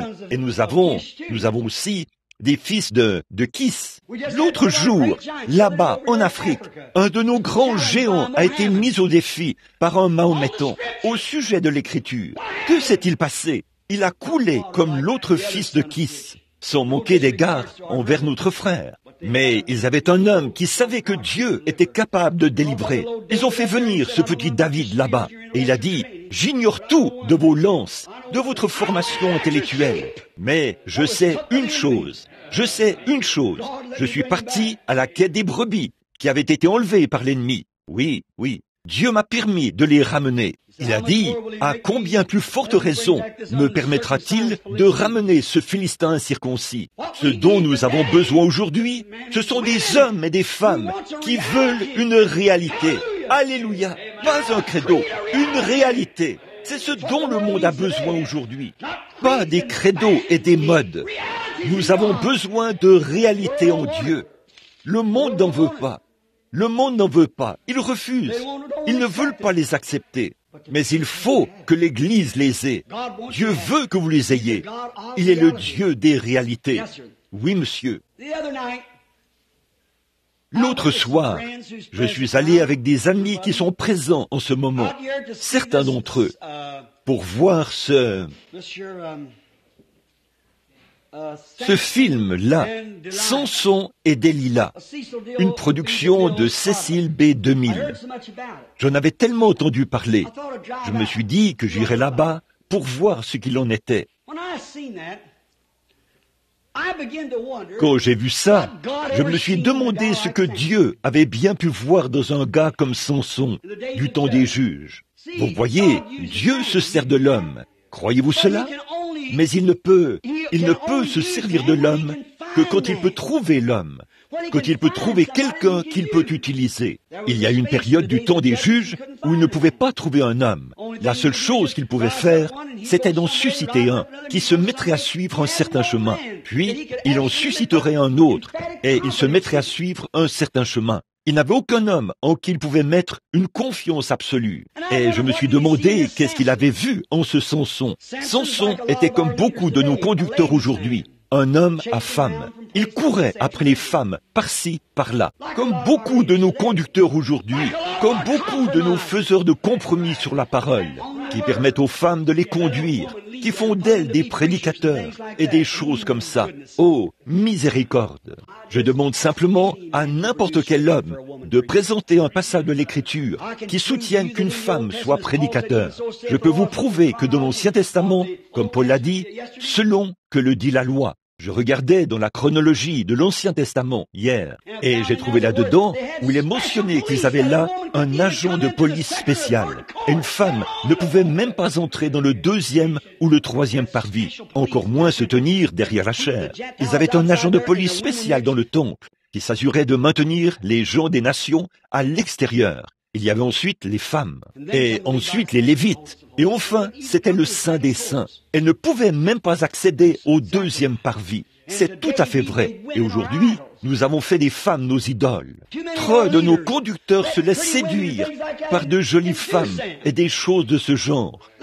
La beauté de la femme spirituelle, l'Église. Vous savez, la femme est un type de l'Église. Nous sommes l'épouse. L'Église est une épouse. Il y a beaucoup d'épouses et ils laissent ces femmes les séduire. Aujourd'hui, les ministres laissent les églises les éloigner de la vérité. Et qu'est-ce qu'elle fait? Elle lui coupe les cheveux. Elle lui enlève sa puissance. Elle fait ce qu'elle veut. Ce n'est pas contre mes sœurs. Si Dieu avait pu donner à un homme quelque chose de mieux qu'une épouse, il le lui aurait donné. Mais ce ne sont pas toutes les femmes qui sont des épouses. Ce ne sont pas toutes les femmes qui le sont. Ce ne sont pas toutes les femmes qui sont des mères. Toutes celles qui ont des enfants ne sont pas forcément des mères. J'en ai vu qui avaient plus de respect pour un chien. Elles prenaient leurs enfants et les plaçaient dans la rue. Et s'étendaient là. Des gens qui sortent avec ces espèces de petits vêtements et tout, vêtus de façon indécente. J'ai vu des hommes descendre la rue hier. J'allais en ville pour faire quelque chose et j'ai vu un homme après l'autre marcher dans la rue en compagnie de sa jolie jeune femme, vêtue de petits vêtements. C'était horrible à voir. Ce n'est pas un homme, ça. C'est une poule mouillée. Toute personne qui laisse sa femme s'habiller comme ça n'est pas un vrai homme. Oh, il peut très bien avoir des muscles. C'est juste une brute. C'est un animal. Ce qui fait l'homme, c'est le caractère. Jésus, le plus grand homme qui ait jamais vécu, n'était qu'un tout petit homme. Son aspect n'avait rien pour nous plaire, mais jamais un caractère comme celui de Jésus-Christ n'a paru sur la terre. J'ai vu des hommes qui pesaient 114 kilos et qui n'avaient rien d'un vrai homme. Lorsqu'il s'agit, ne sera jamais aussi fort qu'un cheval. Parfois, ils n'ont pas autant de jugeote qu'un cheval. Alors, l'intelligence qu'un cheval possède. Un cheval saurait ce qu'il en est. Eh bien, c'est la vérité. Bon, là, quand un cheval mâle essaye d'abuser d'une femelle, et voyez ce qui va se passer. Le cheval a plus de bon sens. Voyez, et l'homme n'a pas autant de bon sens que le cheval, dans beaucoup d'aspects de la vie. Et nous appelons une brave truie, nous l'appelons une truie, et une brave chienne, une coureuse. Et beaucoup de ces femmes au joli visage là-dehors sont 10 millions de fois plus viles aux yeux de Dieu qu'une brave chienne ou une truie. Tout à fait. C'est assez direct. C'est pour ça que les gens n'aiment pas cela. C'est quand Jésus leur a dit la vérité qu'ils se sont éloignés de lui. Mais l'heure vient, et elle est déjà venue, où le Père veut quelque chose qu'il adore en esprit, qui marche selon l'esprit, qui vit selon l'esprit, et qui dit la vérité. La vérité, ou bien elle libère, ou bien elle lie. Toujours. Si vous êtes lié, alors vous n'êtes pas libre. Si vous êtes libre, vous ne vivrez pas de cette manière. Vous dites, eh bien, j'ai le Saint-Esprit, et vous continuez de vivre comme vous le faites, il vous est arrivé quelque chose. Vous n'avez jamais reçu ce Saint-Esprit qui est venu le jour de la Pentecôte. Cela vous aurait changé. Je ne crois pas au parler en langue. Je ne crois pas à la guérison divine. Je ne crois pas à ces choses. Alors, vous n'avez jamais reçu le Saint-Esprit qui est descendu à la Pentecôte. Certainement pas. Comment avez-vous été baptisé? J'ai été baptisé. Comment? Au nom du Père, du Fils et du Saint-Esprit? Ce n'est pas étonnant que vous agissiez comme vous le faites. Voyez, Paul a dit, avez-vous reçu le Saint-Esprit après avoir cru? Ils ont dit, nous avons déjà cru. Nous sommes baptistes. Acte 19. Voyez si ce n'est pas vrai. Nous sommes baptistes. Nous avons été baptisés par Jean. Il a dit, le même homme qui a baptisé Jésus, il a dit, cela ne marchera pas. Il a dit, il faut que vous veniez vous faire rebaptiser. Si jamais vous voulez recevoir le Saint-Esprit, il se peut que vous receviez quelque chose qui y ressemble, quelque chose qui agit un peu comme lui. Mais ce n'est pas la vraie chose. Parce que vous devez venir vous faire baptiser au nom de Jésus-Christ. Et une fois qu'ils l'ont fait, il leur a imposé les mains. Et ensuite, le Saint-Esprit est venu sur eux. Ils pensaient qu'ils l'avaient. Et je veux préciser, ce frère qui était ici, à l'église, ou peu importe où c'était, qui a dit que le texte grec original ne dit pas « vous recevez le Saint-Esprit quand vous croyez ». Il a dit que c'est ce que dit le texte grec. Je veux que vous sachiez que c'est faux. C'est une erreur. Ni même le grec, ni l'hébreu, ni même l'araméen. Cela dit, avez-vous reçu le Saint-Esprit après avoir cru? Pas quand vous croyez. Alors celui qui a dit cela, vous ne savez vraiment pas de quoi vous parlez, frère. Voyez? Non, monsieur. Vous recevez le Saint-Esprit après avoir cru. Pas quand vous croyez. Le Saint-Esprit est un don de Dieu qui vient sur vous, qui vous change et vous rend complètement différent de ce qu'est le monde et de ce que sont les autres. Vous êtes différent. Vous n'avez pas besoin de vous habiller différemment. Vous n'avez pas besoin de porter un faux col et une longue robe. Vous vivez différemment. Vous agissez différemment. La puissance de Dieu vous accompagne. Les gens savent. Vous êtes marqués partout où vous allez. Très bien. Dieu connaît les siens. Il marque les siens. C'est ça. Mais vous devez venir à la vérité. Voyez? Qu'est-ce qu'il y avait dans ce Samson? Un coureur de jupons? Certainement. Il était arrogant, désobéissant à l'égard de son père et de sa mère. Il lui avait dit de ne pas aller là-bas chez cette femme, cette Jézabel. Mais il n'a pas voulu les écouter. Qu'en était-il? Samson avait de la force. Maintenant écoutez, Samson était disposé à soumettre sa force. Samson a donné sa force à Dieu, mais il a donné son cœur à Delilah. Et il en est ainsi aujourd'hui. Bon, beaucoup d'hommes iront dans un séminaire pour apprendre. Oh, des géants intellectuels. Ils apprendront tout le grec et tout le reste.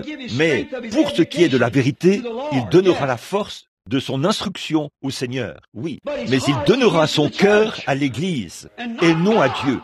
Voilà ce qui ne va pas chez les gens aujourd'hui.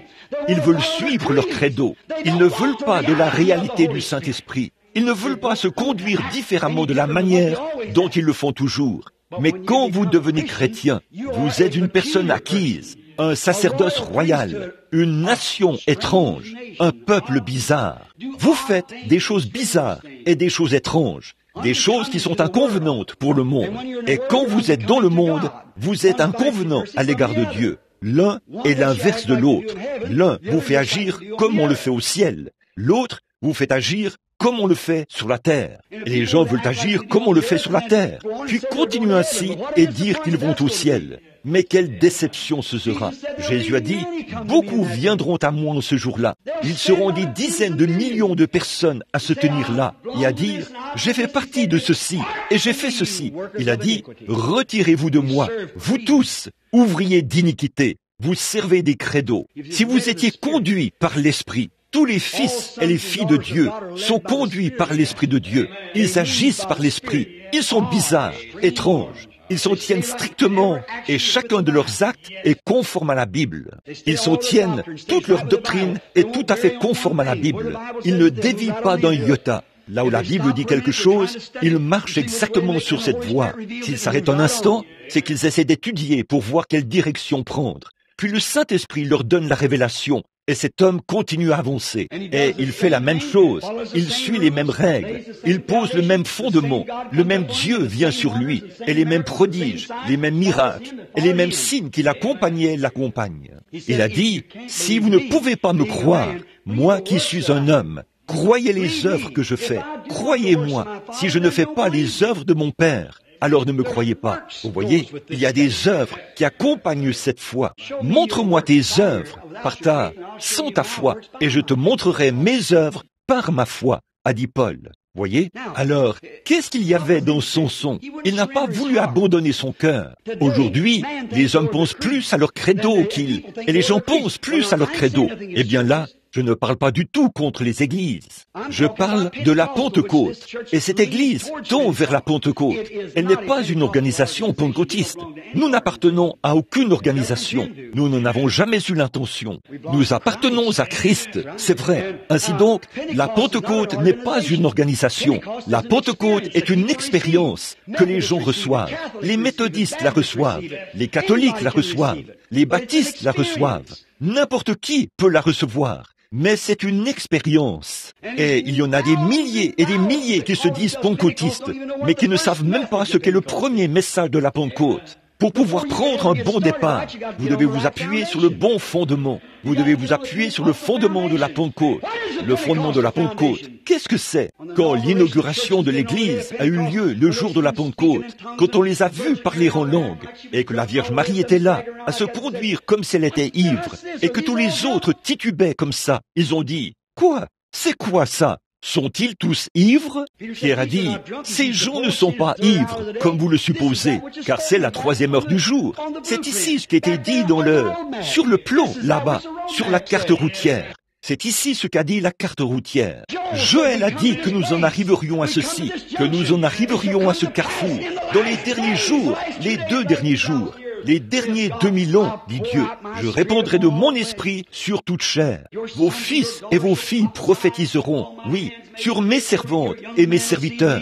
Vos jeunes gens auront des visions, vos vieillards auront des songes. Je ferai paraître des prodiges et des signes en haut dans les cieux et des choses semblables. Ils ont dit, que pouvons-nous faire pour recevoir ceci? Quel genre de fondement vas-tu poser, Pierre? C'est toi qui as les clés du ciel. Il a dit, repentez-vous, chacun de vous, et soyez baptisés au nom de Jésus-Christ pour la rémission de vos péchés. Et vous recevrez ce même Saint-Esprit. La promesse est pour toutes les générations qui viendront par la suite, pour vos enfants et pour tous ceux qui sont au loin, en aussi grand nombre que le Seigneur notre Dieu les appellera. Voilà le fondement. Vous voyez, ils viendront donner ils iront à l'école. Les garçons iront à l'école pour apprendre à devenir des ministres. C'est très bien. Je n'ai rien contre le fait d'apprendre à être un ministre. Mais on ne peut pas apprendre à être un ministre. Être un ministre, ce don, c'est un don de Dieu. Les apôtres étaient intelligents et très instruits, autant qu'ils pouvaient l'être. Et pourtant, Jésus, il ne l'était pas. Mais il ne leur a quand même pas permis de prêcher avant qu'ils aient reçu le Saint-Esprit. Et quand ils ont reçu le Saint-Esprit, bon, si vous allez dans un séminaire et que l'expérience qu'ils ont reçue à la Pentecôte vient sur vous, Amen. Mais si vous sortez de là avec des conceptions intellectuelles et une maîtrise en grec, une maîtrise en art et toutes ces choses, une licence et toutes ces autres choses, si vous sortez de là avec ces diplômes, vous ne faites que donner la force de votre instruction. Ce qu'il faut faire, c'est donner votre cœur à Dieu. Dieu veut votre cœur. Oui, monsieur, il a donné sa force, pas son cœur. Oui, monsieur, Dieu ne peut utiliser que ce que nous lui donnons. Maintenant, beaucoup d'entre vous diront, le dimanche matin, je vais donner 15 minutes. Si votre prédication va au-delà de cette durée, je vais devoir me lever et rentrer chez moi. Eh bien, vous avez 15 minutes le dimanche matin. Voilà ce que vous donnez à Dieu. Certains d'entre eux ont dit, je peux peut-être endurer une demi-heure. Je ne sais pas comment j'y arriverai. Eh bien, vous voyez, c'est ça que vous obtenez. 15 minutes, une demi-heure. Voyez, que pouvez-vous donner? Dieu prendra ce que vous donnerez, mais Dieu vous veut entièrement. Il veut chaque parcelle de vous. Il veut tout. Il veut tout ce que vous êtes. Il veut votre vie. Il veut votre témoignage. Il veut chaque minute de votre vie. Il veut que vous viviez correctement, que vous vous conduisiez correctement, que vous parliez correctement, que vous agissiez correctement. Il veut que tout lui soit parfaitement abandonné, afin qu'il puisse vous conduire et vous guider et vous placer là où il veut que vous alliez, conduit par l'Esprit. Mais aujourd'hui, les gens disent, un instant là, si mon pasteur prêche plus de 20 minutes. J'ai entendu ça très souvent. J'ai vu de bons pasteurs être chassés des églises, parce que le conseil des diacres a dit, bon, écoutez, révérend, nous vous avons engagé pour que vous veniez ici. Nous ne vous avons jamais engagé pour que vous veniez crier après nous toute la matinée. Nous voulons que nous avons fixé le temps à 20 minutes. Lorsque la cloche sonne, vous feriez mieux de terminer. Vous savez, j'aimerais avoir affaire à une église comme celle-là, à un moment donné. J'aimerais avoir le privilège de leur dire ce que je pense d'eux et ce que la parole dit à leur sujet. Oui, voyons, si ça prend toute la journée, continuez simplement à prêcher. Oui, Dieu veut un abandon complet. Croyez-vous cela? Dieu veut un abandon. Comment Dieu peut-il vous montrer des réalités avant que vous vous abandonniez à lui? Vous devez vous abandonner. Écoutez, quand vous abandonnez tout, vous chantez ce cantique. J'abandonne tout. Qu'en est-il des cigarettes? Qu'en est-il de ces tenues vestimentaires? Qu'en est-il de ce tempérament colérique? Qu'en est-il des autres choses qui vont de pair avec ça? Qu'en est-il de ce petit caractère que vous avez? Qu'en est-il de cette petite idée indiscrète? Qu'en est-il de ces réprimandes à l'égard de quiconque baptise au nom de Jésus, alors qu'il n'y a aucun endroit dans la Bible où qui que ce soit ait été baptisé autrement? Je défie n'importe qui de me montrer où qui que ce soit, à quelque moment que ce soit, en dehors de l'Église catholique, qui a commencé cela 300 ans après la mort du dernier apôtre, de montrer où qui que ce soit ait jamais utilisé le nom Père, Fils et Saint-Esprit pour baptiser. Venez me montrer cela dans l'Écriture ou dans l'Histoire. C'est un credo catholique. Ça ne vient pas des protestants. Or, je peux vous montrer dans la Bible où la Bible prédit qu'ils utiliseraient son nom jusqu'à ce moment-là et qu'ils se donneraient un faux nom disant qu'ils sont vivants alors qu'ils sont morts.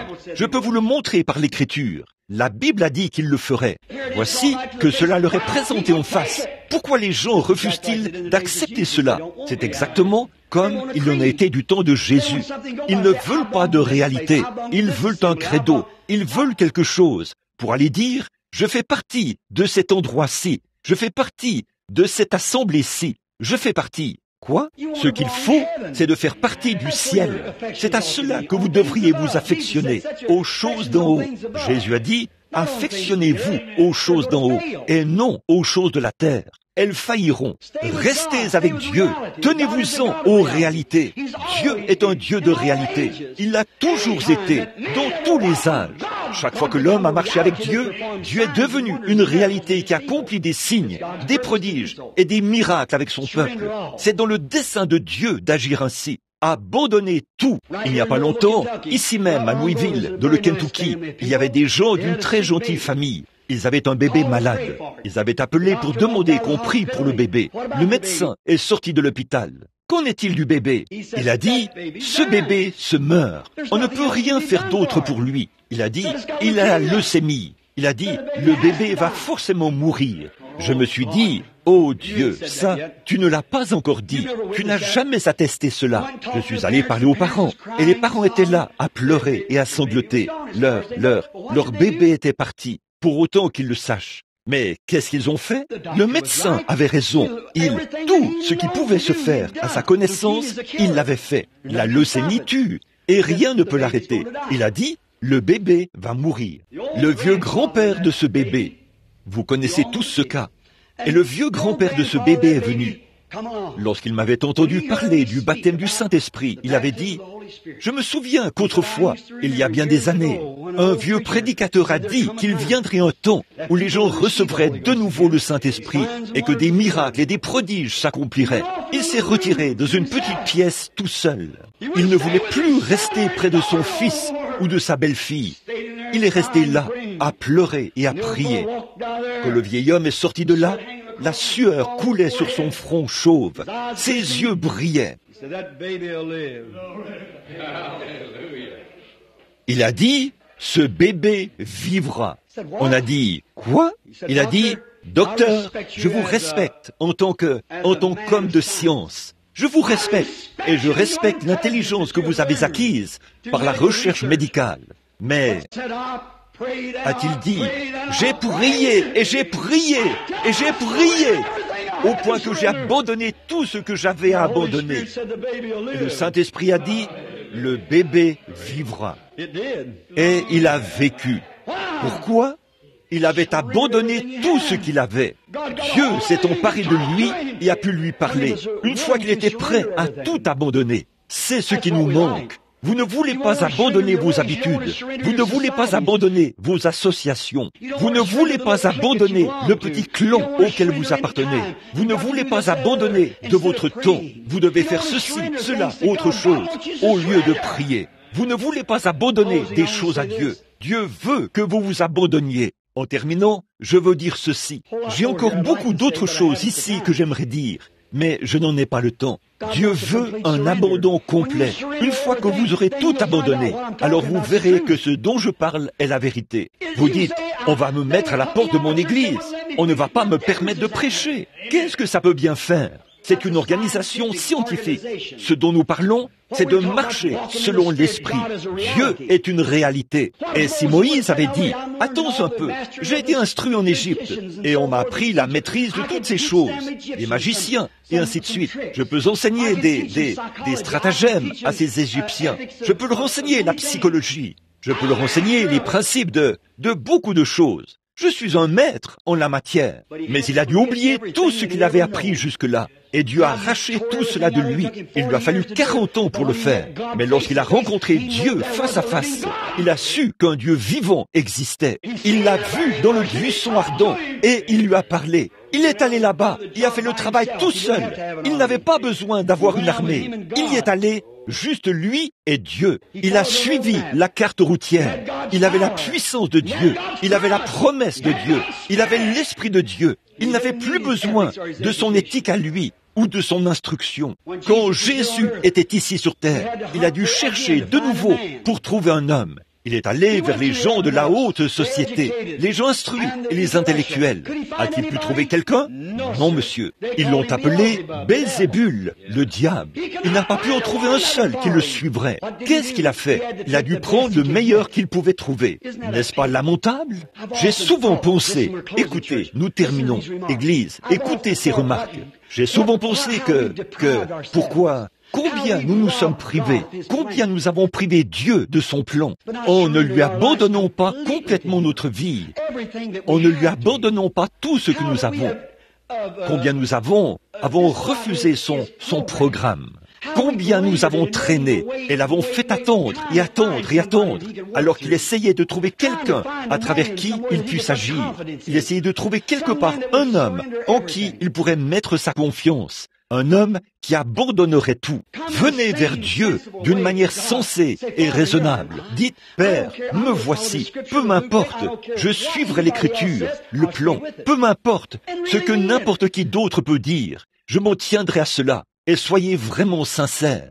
Peu m'importe ce qu'il m'en coûtera, Seigneur. Je ne suis rien au départ, mais je veux que tu me conduises et que le Saint-Esprit qui a écrit cette Bible et qui a fait ces promesses confirme cela à travers ma vie. Je sens que tu me conduis dans cette direction. Me voici, envoie-moi, a dit Ésaïe dans le temple, quand il avait vu ces chérubins qui avaient des ailes dont ils se couvraient la face, des ailes dont ils se couvraient les pieds et des ailes dont ils se servaient pour voler. Et il a pris une pierre ardente et a purifié sa bouche. Et là, l'Esprit de Dieu est venu sur lui. Pourquoi pas nous? Dieu n'arrive pas à trouver un homme comme ça.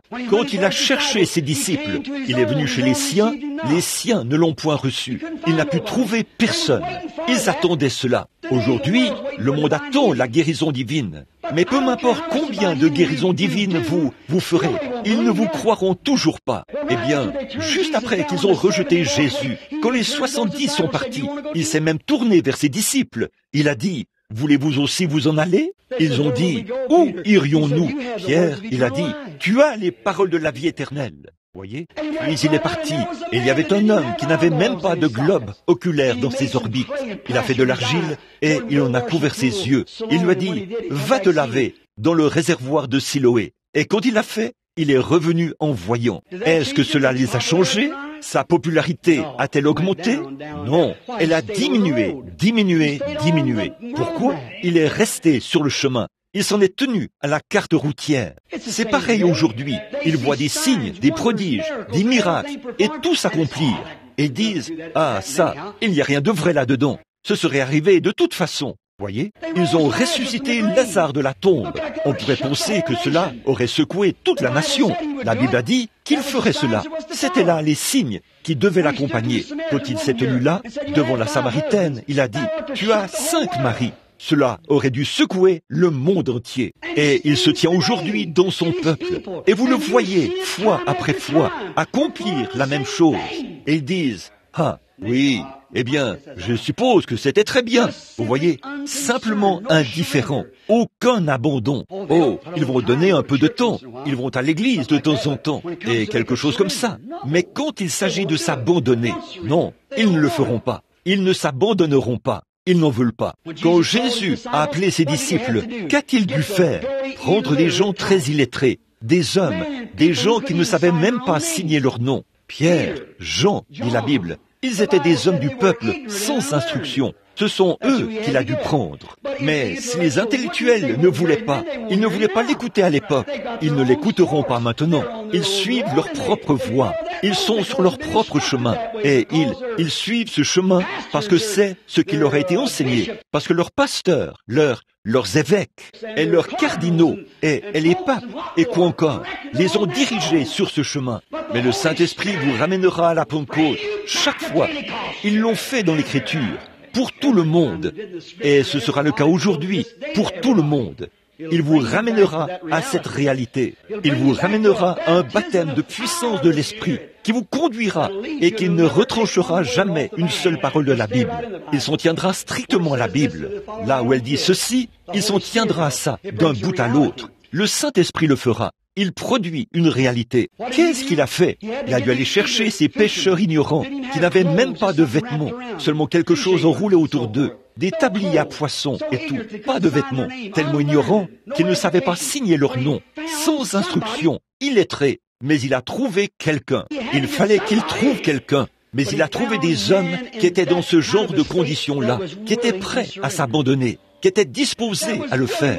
Il n'avait rien d'autre à quoi rester attaché. Il n'avait pas d'église, pas de dénomination, ni rien. Ils étaient simplement des pêcheurs ignorants, des gardiens de moutons. Ils ne savaient pas écrire, ils ne savaient pas lire, ni rien. Mais ils n'avaient rien à perdre. Il est allé vers eux et ils se sont abandonnés. Ils ont dit: ce que tu dis, Seigneur, nous le ferons, nous te suivrons.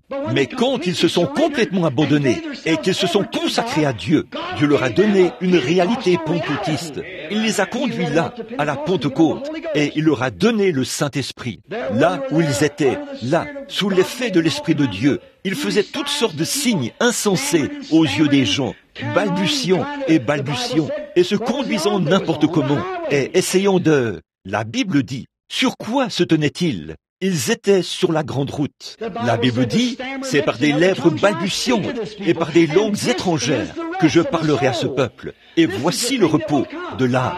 Voici ce qui arrivera. Ésaïe 28, 18. Lisez-le. C'est par des lèvres balbutiantes et par des langues étrangères que je parlerai à ce peuple. Voici le repos, pas le dimanche. Ce n'est pas le jour du repos. C'est le Saint-Esprit qui est le jour du repos. Vous, les frères adventistes, ce n'est pas le sabbat du 7e jour qui est le repos. C'est le Saint-Esprit qui est le repos. C'est par des lèvres balbutiantes et par des langues étrangères que je parlerai à ce peuple. Voici le sabbat. Voici.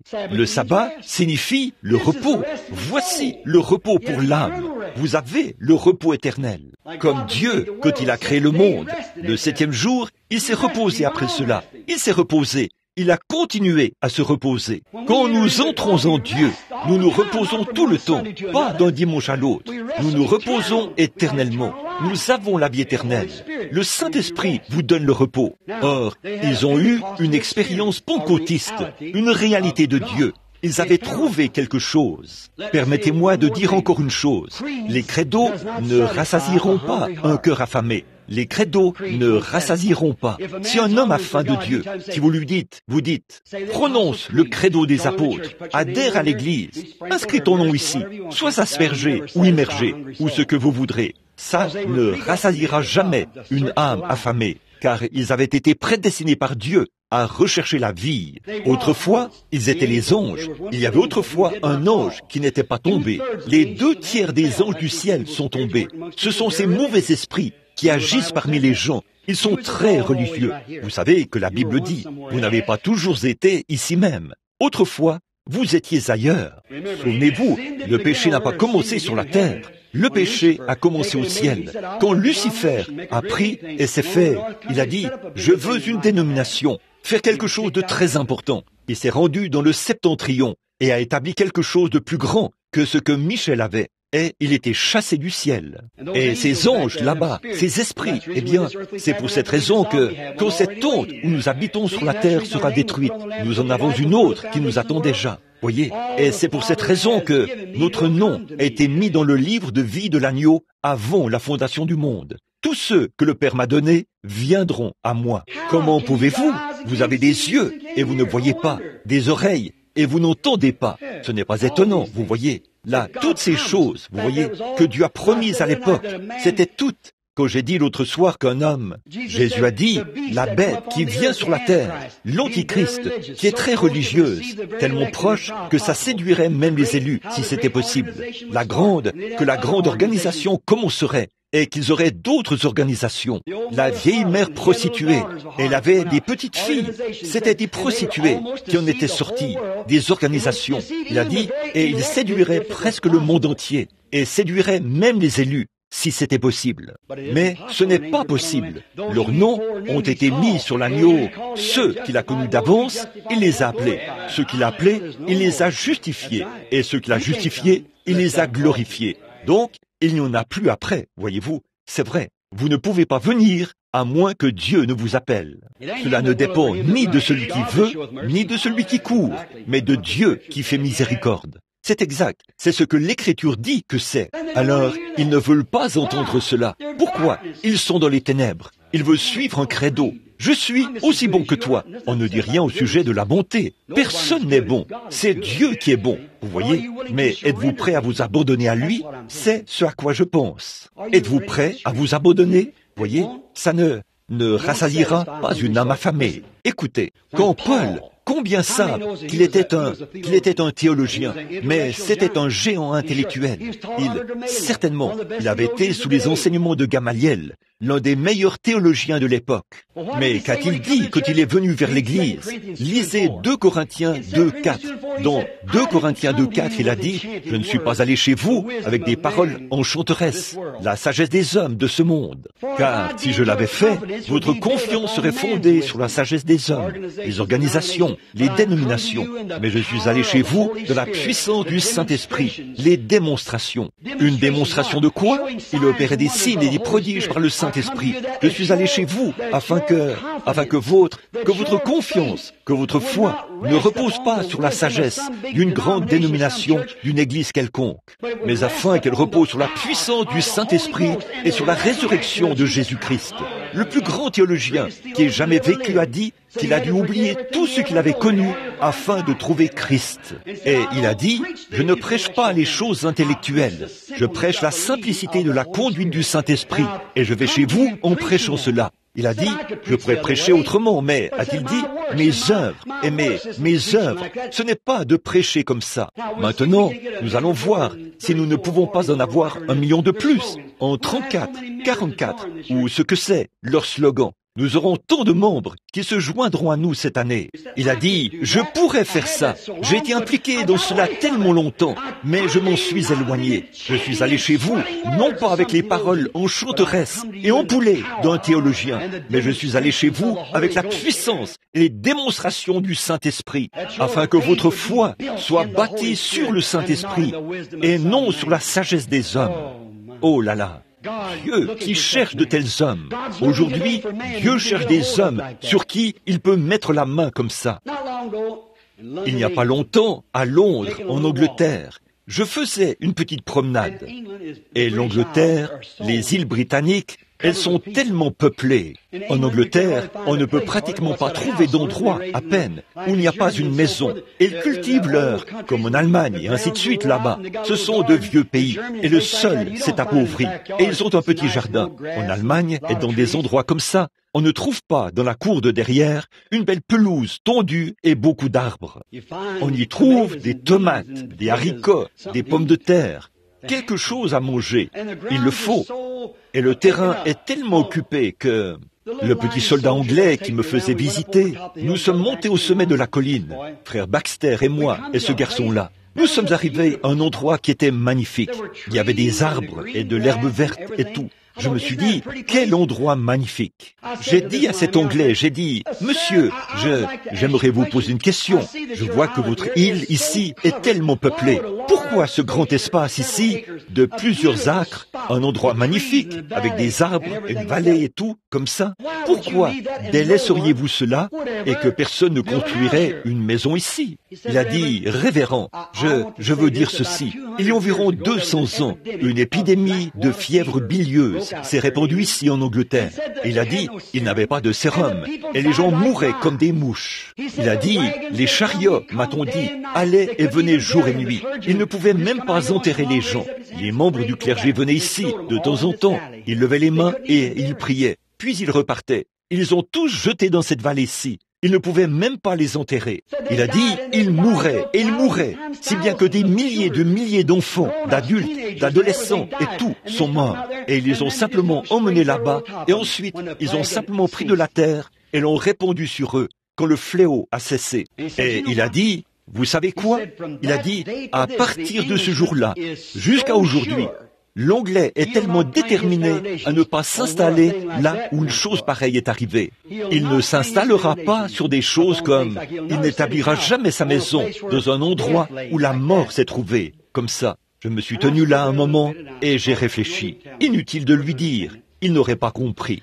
Mais comment est-ce possible qu'une personne fasse face à ces choses avec tant de sincérité que, qu'il y a 200 ans, la fièvre bilieuse a touché ce sol-là, mais que vous êtes tellement méfiant et que ce qui vous intéresse, c'est de vivre un peu plus longtemps et que vous pourriez attraper la fièvre bilieuse si jamais vous installiez votre maison là-bas. Et là, vous établirez votre destination éternelle sur un credo fait par un homme qui est mort il y a des centaines d'années, sur une théologie, la théologie d'une église qui était mise au rencard depuis des centaines d'années. Il n'y a rien, pas un mouvement de Dieu en eux et tout le reste. Et vous mettrez votre nom, votre credo et tout sur ces choses, et vous poursuivrez votre vie. Écoutez mon ami, ne faites surtout pas ça. Sur ce roc, je bâtirai mon église, et les portes du séjour des morts ne peuvent prévaloir contre elle. Vous ferez, vous aussi, les œuvres que je fais. Voici, je suis avec vous, et même en vous, tous les jours, jusqu'à la fin du monde. Jésus-Christ, le même hier, aujourd'hui et éternellement. Dieu est un Dieu de réalité. Ne vous contentez pas d'un credo, ne vous contentez pas d'une sensation. Prenez une réalité, prenez un vrai Dieu, quelque chose que Dieu est, un Dieu de réalité. Cela vous donne de l'assurance. Cela vous donne de l'espérance. Cela vous donne la foi. Cela vous donne l'esprit. Cela vous donne des signes. Cela vous donne des prodiges. Cela agit en vous exactement comme cela l'a fait en Christ. En effet, c'était son but en venant, amener Dieu à l'homme et faire que Dieu et l'homme soient un. Mais nous avons pris des dénominations et nous l'avons chassé. Nous avons pris des credos et nous l'avons chassé. Et maintenant, nous sommes sur les voies de contournement ici. Mais il y a une véritable et authentique grande route et un chemin sur la grande route. Maintenant, à vous, les frères nazaréens, j'aimerais dire ceci. Vous dites, la grande route bénie. Mais ce n'était pas la grande route, si vous remarquez. Il a dit, il y a une grande route et est une conjonction, est un chemin. Et le chemin est sur la grande route. Ce ne sont pas tous ceux qui sont sur la grande route qui roulent, mais ce sont tous ceux qui sont sur le chemin qui roulent. Voyez, il y a une grande route et lisez Ésaïe 35. Il y a une grande route et un chemin. Voyez, la grande route a un centre, c'est le milieu de la route. Et au milieu de la route, c'est là. Et alors, quand la pluie arrive, elle s'évacue sur le côté, entraînant avec elle les saletés. Maintenant, si vous regardez bien, quand un homme est converti, il a les yeux fixés directement sur Christ. Maintenant, si vous ne faites pas attention, comme je le prêchais l'autre soir, comme quand Jacob et Ésaü sont nés, ils sont tous les deux nés d'un père saint et d'une mère sainte, mais ils étaient jumeaux. L'un d'eux, un homme charnel, religieux, il allait à l'église, et il était un homme bon, très bon. Jacob était un petit escroc, mais sa pensée était fixée sur une seule chose. Ce droit d'aînesse, c'est tout ce qui comptait pour lui, peu importe comment il devait l'obtenir. En effet, la Bible dit, il a été élu avant la fondation du monde, pour fixer ses regards sur cela. Et aujourd'hui, il y a des gens, peu m'importe combien de popularité ils doivent utiliser, combien ils doivent perdre, ou ce qu'ils doivent faire, ça ne change rien pour eux qu'on les traite de vieux jeux, peu importe ce qu'ils sont. Ils ont les yeux fixés sur Christ, parce qu'ils ont été élus pour la vie éternelle. Et ils s'installent directement là-dessus. Si cela leur coûte tout ce qu'ils ont, si cela leur coûte tout ce qu'ils possèdent, ils s'installent là. L'autre, c'est un homme dénominationnel. Il va à l'église et se sent aussi bien que les autres. Il rentre à la maison. Vous voyez, ça, c'est la vie d'Ésaü. Vous voyez, et l'autre, c'est une vie de Jacob. Bon. Voilà les deux côtés. Établissez-vous en Jésus-Christ. Soyez sûrs que c'est en lui. Comment entre-t-on en lui? Par une poignée de main? Par l'aspersion? Par quoi? Dans un seul esprit. 1 Corinthiens 12. Nous avons tous, en effet, été baptisés pour former un seul corps, un seul Saint-Esprit. Baptisés pour former un seul corps, où se trouvent 9 dons spirituels et 4 fonctions spirituelles. Là, dans ce seul corps. Là-dedans, Dieu a établi dans l'Église des apôtres, des prophètes, et ainsi de suite. Dans cette Église, là-dedans, il y a des dons de guérison, des miracles, le parler en langue, la sagesse, la connaissance. Voilà les choses, les signes qui accompagnent le croyant. Pourquoi accepteriez-vous ce que je ne comprends pas? C'est pourquoi les gens voudraient avoir des mauvaises herbes ecclésiastiques, alors que le rocher est plein de miel. Oh, je n'arrive pas à le comprendre. Courbons la tête. Aimeriez-vous qu'on se souvienne de vous dans la prière et dire « Dieu, donne-moi ce que mon cœur désire. J'aime le Seigneur Jésus. » Notre Père Céleste, parfois, après le service, je me pose des questions. Pourquoi le Saint-Esprit tape-t-il constamment sur l'Église? Comment le fait-il? Pourtant, les hommes qui sont loin de l'Esprit ne peuvent pas dire ce qu'ils veulent dire. Ils doivent dire ce que l'Esprit dit de dire. Et nous voyons que dans l'Ancienne Bible, les batteurs d'or, le batteur battait l'or, et battait l'or, et le retournait, et le battait, jusqu'à ce que toutes les impuretés en soient sorties, et le battait très longtemps, jusqu'à ce qu'il voie son propre reflet dans l'or. Alors, il savait qu'il était pur. De même, le Saint-Esprit bat l'Église, la retourne, la condamne pour ceci, et la condamne pour cela, jusqu'à ce qu'il fasse sortir toutes les impuretés, jusqu'à ce que le vrai reflet de Jésus-Christ se reflète dans son peuple. Qu'ils ont la même vie, les mêmes signes, qu'ils font les mêmes miracles qu'il a fait. Le reflet du Saint-Esprit dans les gens. Ô Dieu, prends mon pauvre cœur, bats-moi, retourne-moi, comme tu le voudras, Seigneur, mais fais que je reflète Jésus. que je le reflète, ô Seigneur, que tous ceux qui sont ici aujourd'hui, Seigneur, que nous tous te reflétions, ta vie remplie d'amour, ton obéissance au Père. Nous venons de leur dire que tu as perdu de ta popularité quand tu allais guérir les malades. Bien sûr, tu étais extraordinaire. Les gens venaient te voir. Mais qu'est-ce que c'était? Les pains et les poissons. Et quand tu leur as dit la vérité de la parole, ils n'ont pas voulu marcher selon cela. Alors, ta popularité n'a pas cessé de diminuer. Tu as continué à faire des miracles, mais ta popularité a diminué. Tu es un Dieu de réalité. Tu as toujours été comme ça. Tu ne changes pas. Je prie au Père que l'Église et tous les gens ici qui ont levé la main aient une vision de cela aujourd'hui. Fais-leur voir, Seigneur, que ce n'est pas l'homme. Si nous suivons l'homme, alors nous sommes misérables. Mais si nous suivons simplement le Saint-Esprit, il nous conduira vers chaque promesse de la Bible. Que tout s'accomplisse dans la vie des gens qui sont ici aujourd'hui. Je tiens dans ma main des vêtements de petits bébés, des petites vestes, des mouchoirs, des paquets. On nous enseigne dans la Bible qu'on prenait des mouchoirs et des linges qui avaient touché le corps de Saint Paul. Et les esprits impurs sortaient des gens, et les maladies étaient guéries. Aujourd'hui, les gens voient encore le même Dieu. Or, nous savons que nous ne sommes pas Saint Paul, mais tu es toujours Jésus. Et ce n'était pas Saint Paul, c'était la vie de Saint Paul qui était abandonnée à Jésus-Christ. Le Seigneur faisait des miracles extraordinaires. Pas Paul, le Seigneur. Maintenant, Dieu notre Père, nous croyons que nous ne savons rien du tout. Nous sommes souvent critiqués en lavant les pieds, en baptisant au nom de Jésus-Christ, en interdisant aux femmes de prêcher, en croyant à la sécurité éternelle de l'âme. Comme Paul l'a enseigné, il a dit aux Éphésiens, ils ont été prédestinés avant la fondation du monde, à être des fils et des filles de Dieu. Il a dit aux Corinthiens que Dieu a haï Ésaü et a aimé Jacob, avant même qu'ils naissent, avant qu'ils aient eu l'occasion de reconnaître le bien et le mal, par sa prédestination. Il l'a su par sa prescience. Et Père, pourquoi se fâche-t-il à cause de choses comme ça? Le baptême du Saint-Esprit, accompagné de signes et de prodiges, comme tu l'as promis, la Bible disant, tu es le même hier et éternellement. Père, ce n'est pas notre intention d'être différents, mais nous, afin d'être tes serviteurs, nous devons suivre ta parole. Je te prie, Père, de montrer aux gens que ce n'est pas pour être différent, ou pour être égoïste, ou pour essayer d'être quelqu'un que nous ne sommes pas. Nous essayons seulement de nous en tenir à ta parole. Que chacun voie cela, Père. Et alors que j'envoie ces tissus aux malades, puis chacun d'eux être guéri, Seigneur. Que ton Saint-Esprit voie cette démonstration de foi, et puisse-t-il être guéri. Accorde le Seigneur.